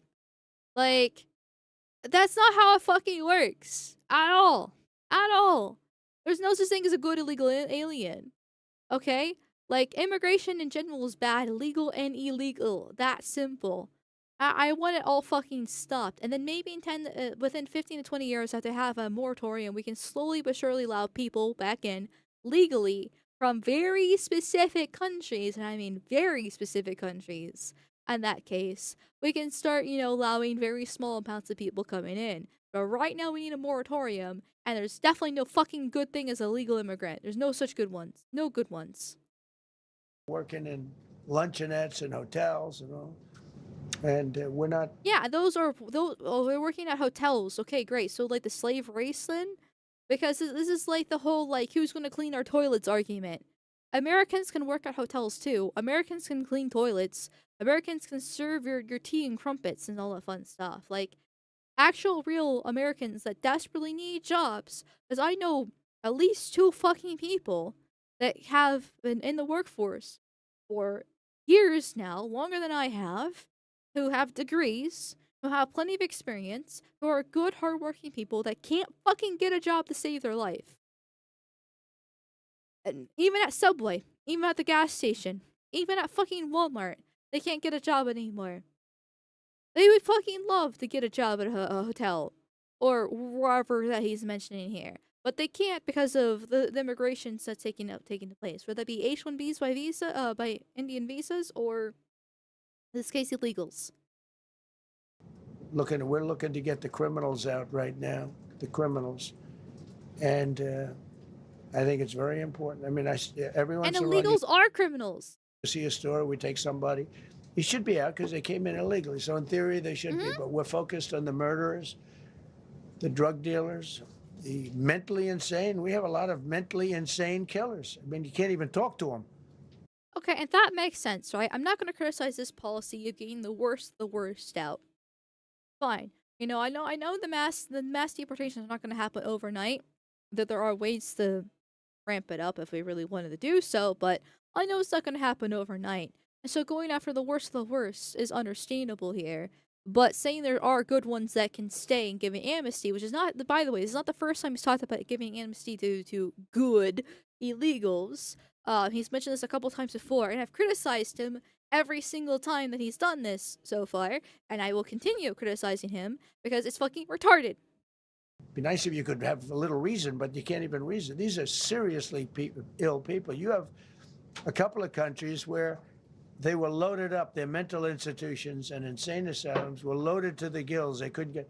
They're empty now, but they're filling up because we're bringing them all back. We know where they came from, and every country accepts them. You know, under Biden, they wouldn't say. They had so little respect that they'd bring them there, and they wouldn't take them. They said, "Get the hell out of here." They would be bringing a plane in to land in a country. And it cuts out there. But it's so when he says about, you know, the whole unchecked mass migration and stuff like that, and then talks about how good illegals can stay. Well, he is addressing the fact that they are getting rid of the worst of the worst, which is still better than nothing, right? Like there's somebody I do see you chat here, right? But at least he's actually doing something compared to Europe, which I do understand that sentiment, but it's still, I find, hypocritical when he's allowing this to happen like that. And then he has got the audacity to criticize Europe. We're both dying, right? When people say Europe is so cooked, it's Joe over all this fun stuff, they don't realize how bad America is. In this case. Like, actually, you know what? For example, somebody brought up the Indians at the beginning of the stream, and I was like, I'll talk about this later, and I almost forgot, but now I remembered. So, like, for example, everybody talks about how base Texas is, here, but, it's, they're being replaced in real time, too. Right, in 1970, Texas was only 3.6 foreign born. Now in 2025, it's 19% foreign born. And it's in 1970, Texas was 71% white, which is a really low number. But they are on the border after all. And in 2025, it's 39% white Texan. And then with remigration, it would jump up to 65%, which is still really low, but better than fucking 39 here. 35% of Texas population growth has been driven by immigration since 1970. 55% of Texas population growth has been due to immigrants and their children since 1970. Florida is very similar, where it was 5.5% foreign born in 1960. And now it's 23% foreign born in 2025. So basically, a fourth of Florida is foreign. Which is not that surprising. I know there's like a bunch of Cubans there. 1960, Florida was 82% white, and in 2025, they are now 49% white. And with remigration, it would be 72% white if we actually got rid of them. 30% of Florida's population growth has been due to immigration since 1960, and 50% of the population growth has been due to immigrants and their US-born children. These are big fucking numbers here. The remigration statistic is still too low for my liking, but better once again than the 49%. And these are the red states. Once the boomers die or the whites are replaced, they won't be red states anymore. That's for fucking sure. That's for sure. And then with the Indians here, there is a... Apparently there's a local dialect of Indian, of Hindu called Telugu, which apparently the fastest growing language in Texas. And so here are the Telugu speakers within the United States, roughly. And as you can see, Texas, once again, the biggest red state, 39,000. Now, California is pretty bad, 53,000. That's bad. Don't get me wrong. Illinois is bad, 20,000. But everyone keeps on talking about how amazing Texas is and how red it is and how, you know, how much they hate, you know, Mexicans and foreigners there. But a little bit ironic when they're just mass importing a bunch of fucking people from India instead. There's also another one that I had that I wasn't able to, I too lazy to find. I was pulling up during stream earlier. But basically, where all the H1Bs are located, and there's California, there's New York, there's in Illinois, and then the fucking swarms of them in Texas, there. So we very much have a immigration problem in America, 100%. And shitting on Europe is not going to solve our problem. We should be critical of Europe because they're not doing well either. But it is hypocritical nonetheless. Where like you said, certain places in Europe are not even recognizable. Yeah, well, same thing in America. I can say the exact same thing here in America here.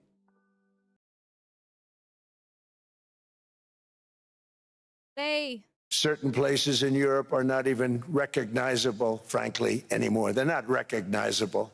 And we can argue about it, but there's no argument. Friends come back from different places. I don't want to insult anybody and say I don't recognize it. And that's not in a positive way. That's in a very negative way. And I love Europe, and I want to see Europe go good, but it's not heading in the right direction. Certain places in Europe are not even... Which I agree. I love Europe. Everyone knows I'm a huge fucking Anglophile, for fuck's sakes, right? I don't really like the fact that Europe's being demographically replaced either. And I talk about it all the fucking time. But the same thing's happening in America. You can't go to fucking Chicago with that problem. New York City. Everyone wants to blame women for the reason why Mamdani was the one that won the election in New York City last year. But, and don't get me wrong, women are part of the problem, but it's foreigners. If you actually look at the statistics who voted for Mamdani, it's all foreigners. It's all nuns. If you get rid of them, Mamdani wouldn't have won. It would still be a fucking left-wing shithole. Don't get me wrong, because it's New York City. But Mamdani wouldn't have won. And who knows? Maybe they wouldn't be as bad of a left-wing shithole if they actually got rid of all the foreigners. So it's frustrating when he does this, because he's not actually putting the World Economic Forum in their place. He's blowing hot air, being hypocritical. Yes, he's doing a better job than Europe at actually trying to solve the problem, because at least he's doing something against the illegals and actually utilizing ICE, right? He is better than Kamala by a long shot. I would never vote for Kamala or any other Democrat. But Republicans are just going the speed limit. And they are purposely inept. They are purposely throwing the towel and giving up. They don't actually care about solving the problem. They just postulate and talk about and talk. And they do the bare minimum to at least show that there's actually some action behind their words, but they don't actually do anything to solve it. And then you have everybody else all surrounding him during the World Economic Forum meeting, talking about all the evil things that they're doing that we've already watched throughout the entirety of stream. And while he might be the only one going against the grain technically about this, and he is the world leader, when you're being buddy with Bill Gates and you allow Larry Fink to, run rampant with BlackRock and you're not doing anything to solve it, problems are still there. The problems are still fucking there.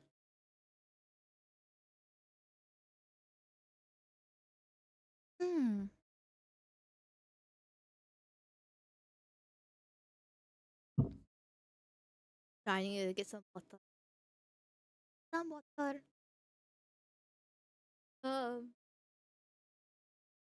Okay, but I did promise you guys there's a white pill at the end of stream. And it is Trump once again. So once, as critical as I'm being of Trump, he does do good things from time to time. There's usually some good and bad mixed with him. Seriously, the amount of fell for it again and got what I voted for awards that I have at this point are insane. But my whole entire wall is covered with them. Well, both of them. It's a fucking roller coaster here. But this is something good. This is something good at least. But he signed an executive order to bring back mental institutions, insane asylums, which is fantastic because we never should have gotten rid of them in the first place. The reason for bail, long tested. Signed an executive order to bring back mental institutions and insane asylums. We're going to have to bring them back. hate to build those suckers, but you got to get the people off the streets. So this is good.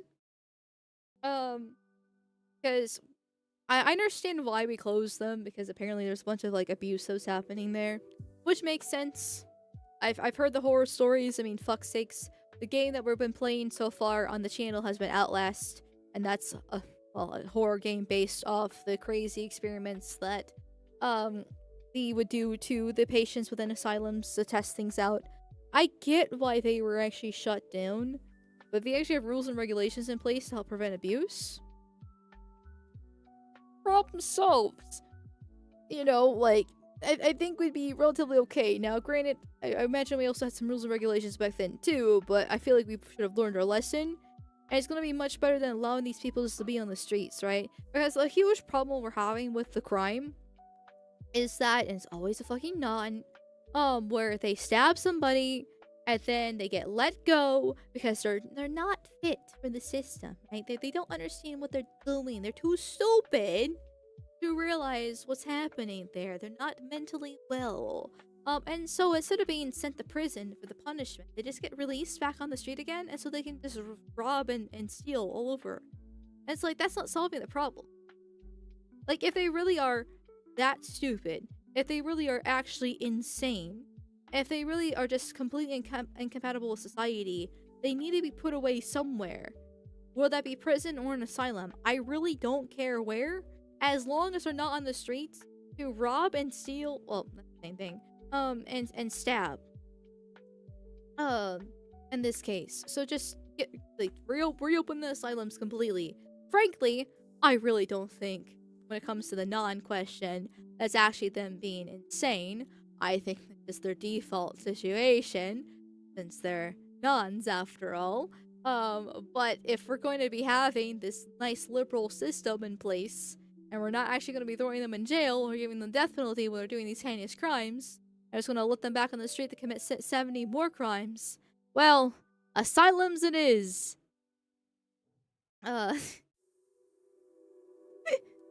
Also, we can't put women there. I'm half joking on that, because the problem with women is that they need less medication, not more medication. That is a concern about the asylums, is how much Big Pharma's gonna be making off of these people. But then again, I'm also down for throwing trannies into them as insane asylums as well. Because, like, if you have gender dysphoria, that's an actual mental disorder. At least it was considered a mental disorder until they updated the DSM. I think 5th edition was the one where they updated it. Recent one. Like, yeah, no, it's totally normal. Not normal. You should not be thinking that you're opposite gender than you are. There's clearly something wrong with you. What? Not exactly sure if it's hormonal or some sort of chemical brain thingy. I don't know, right? But unless we are allowed to study this, we'll never know. And so you should be thrown into an insane asylum if you're training. Because that's not normal. And you're also becoming a burden upon society. Especially since you're using the Medicaid to pay for those surgeries as well. So that's cool. I know a lot of trainees are actually autogynephiliacs, which also should be thrown in insane asylums too. Because if you are trying to pretend to be a woman to get off as a fetish, and then you're pretending to be a woman, claiming to be trans to get away with your fetish, going into women's bathrooms, going into women's sports, and just invading women's places in general, and then 9 times out of 10 they're actually raping and sexually assaulting women, which once again is a crime, so they should be thrown in prison at that point. Then you know, a preventable way is just to throw them in an asylum instead. Throw them into an asylum, test them, you know, do those crazy psycho tests on them, figure out what the hell's wrong with them, try to find a solution, and fix them, or permanently lock them away. So, let's stop it from happening again. The Allen Memorial Institute at McGill University in Montreal was the primary asylum where CIA-funded MKUltra experiments occurred. between 1957 and 1964, psychiatrist Dr. Donald Ewan Cameron used unwitting patients for psychic driving, depatterning involving drug-induced comas, extensive electroconvulsive therapy, and sensory deprivation. That sounds like a fun time. See, that's the thing, right? As much as I dislike the I'm not a big fan of the government, right? 30 on 30, as the kids say.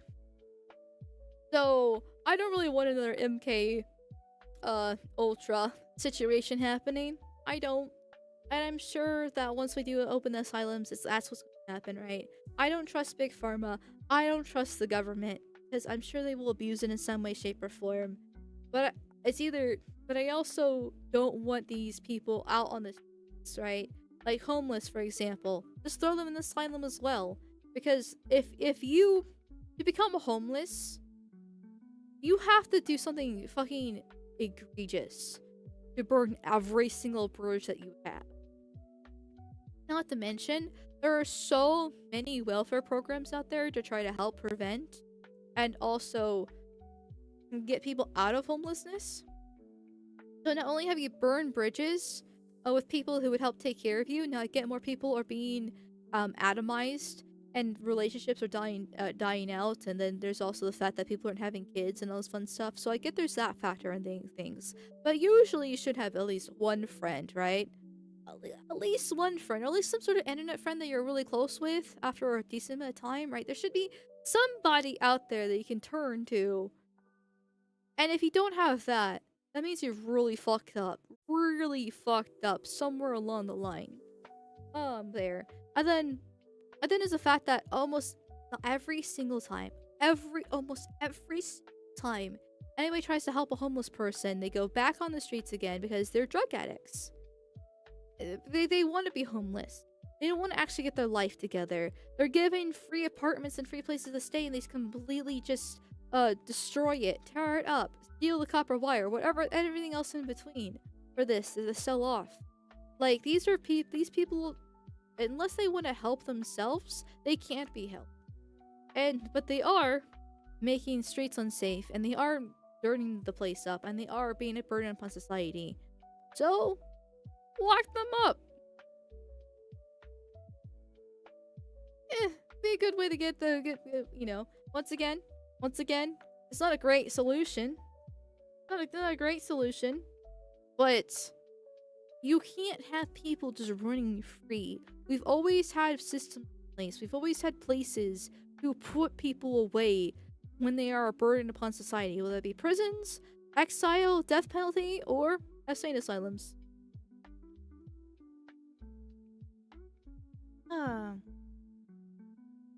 Though the homeless are not the homeless, sorry, the veterans are a bit of a different story when it comes to homelessness, I will admit.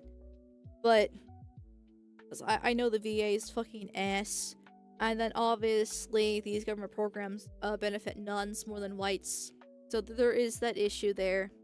I am aware of it, but generally, 9 times out of 10, homelessness is a choice, and there's no helping them.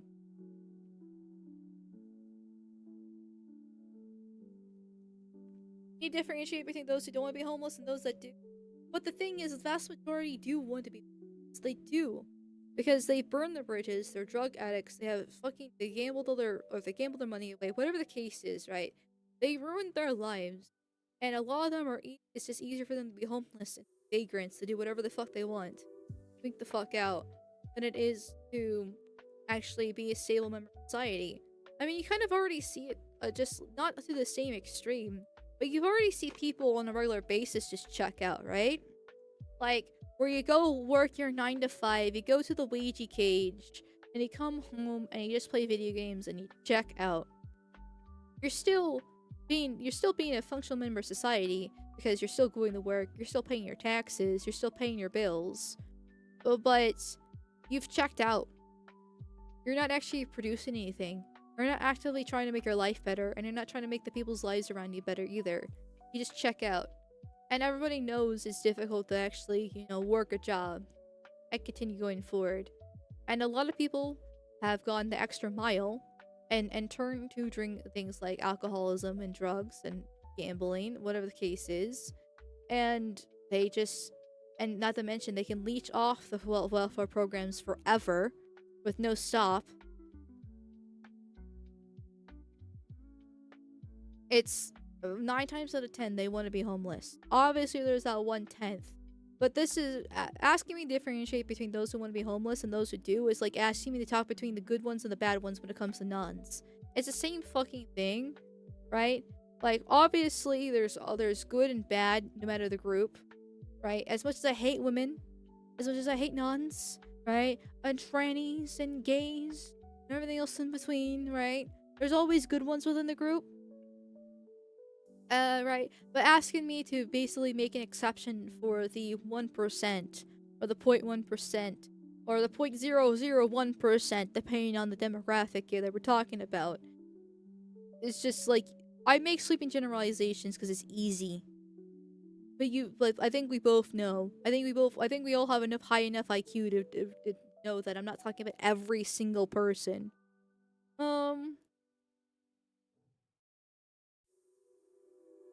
And if you can understand that when I'm talking about nuns, you can understand that when I'm talking about homeless. So I get annoyed when people ask me to do that stuff, regardless of what the topic is. No offense to you, Chatter. I understand where you're coming from, right? Because homeless, I don't actually hate the homeless, right? Like, it's, for me, my dislike of the homeless has been it's more of a neutral thing than really anything. Because of the fact that I know there's going to be a lot more good homeless than there's going to be good nuns, right? At least I think so. Though a lot of the nuns are homeless, or a lot of homeless are nuns. Sorry, in that case, but I do sympathize a little bit more with the homeless. I would probably say, but it's the same thing in my book. Women are shorter than men, but I know tall women. Yeah, it's essentially that. It's essentially that. Yeah.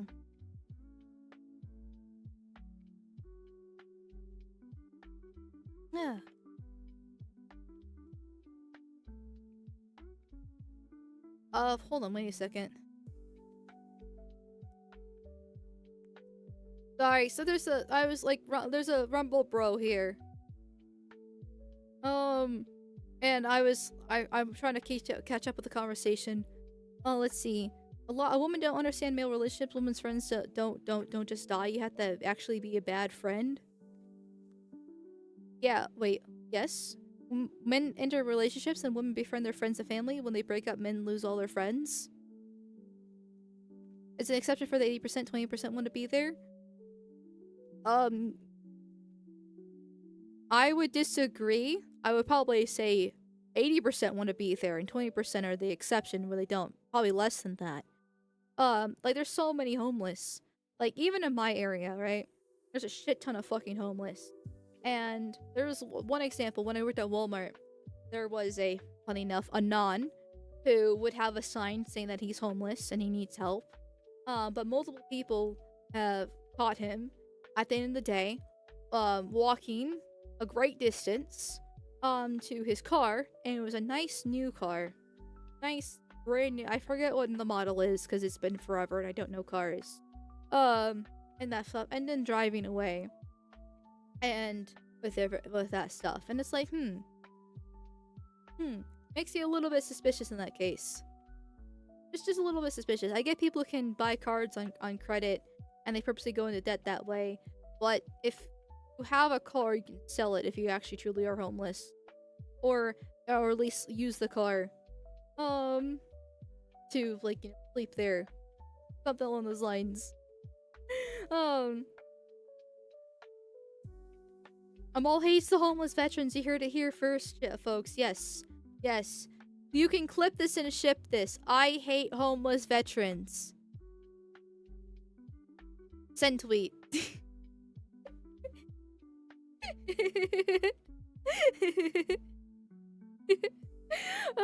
I say that, but chances are I'll probably come back to bite me sometime.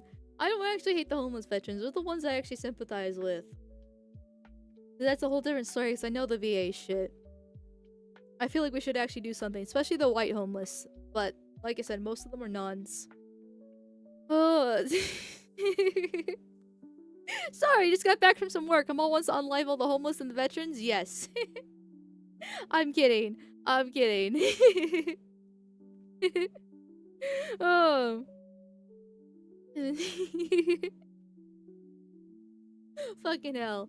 Okay. For the record, I don't hate the homeless. Once again, I don't hate the homeless. Yay. Yay. I hope we're clear on that.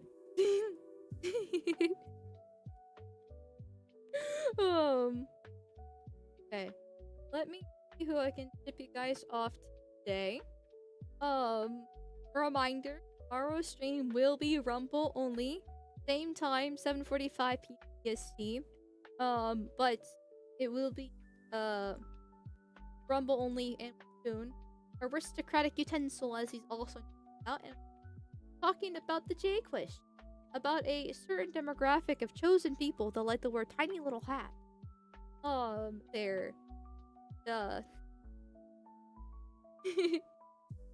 So, for the YouTube bros, I will be making a placeholder for it, and it'll have a pinned link to the stream.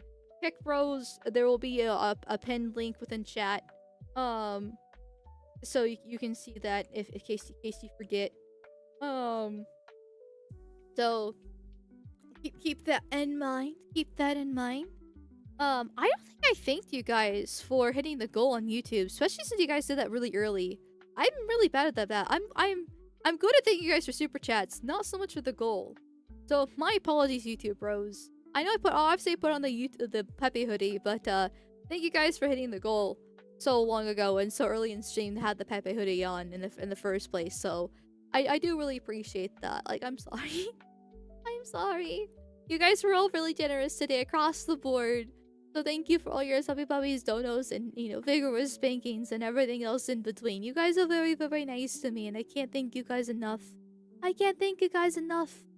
And so, once again, I will see you guys tomorrow. Be good. YouTube bros, I'm sending you to Celestia. Not political, so don't politics, as that's gay. Don't be gay. And Kick bros, I'm sending you to Kirsha. She's political, so just follow her rules. Don't glow too. Be a decent person.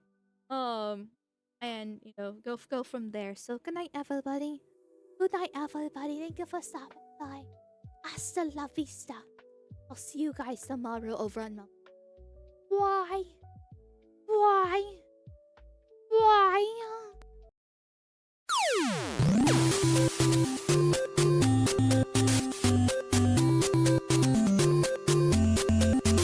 I mean, hey, if Pac-Man affected us as kids,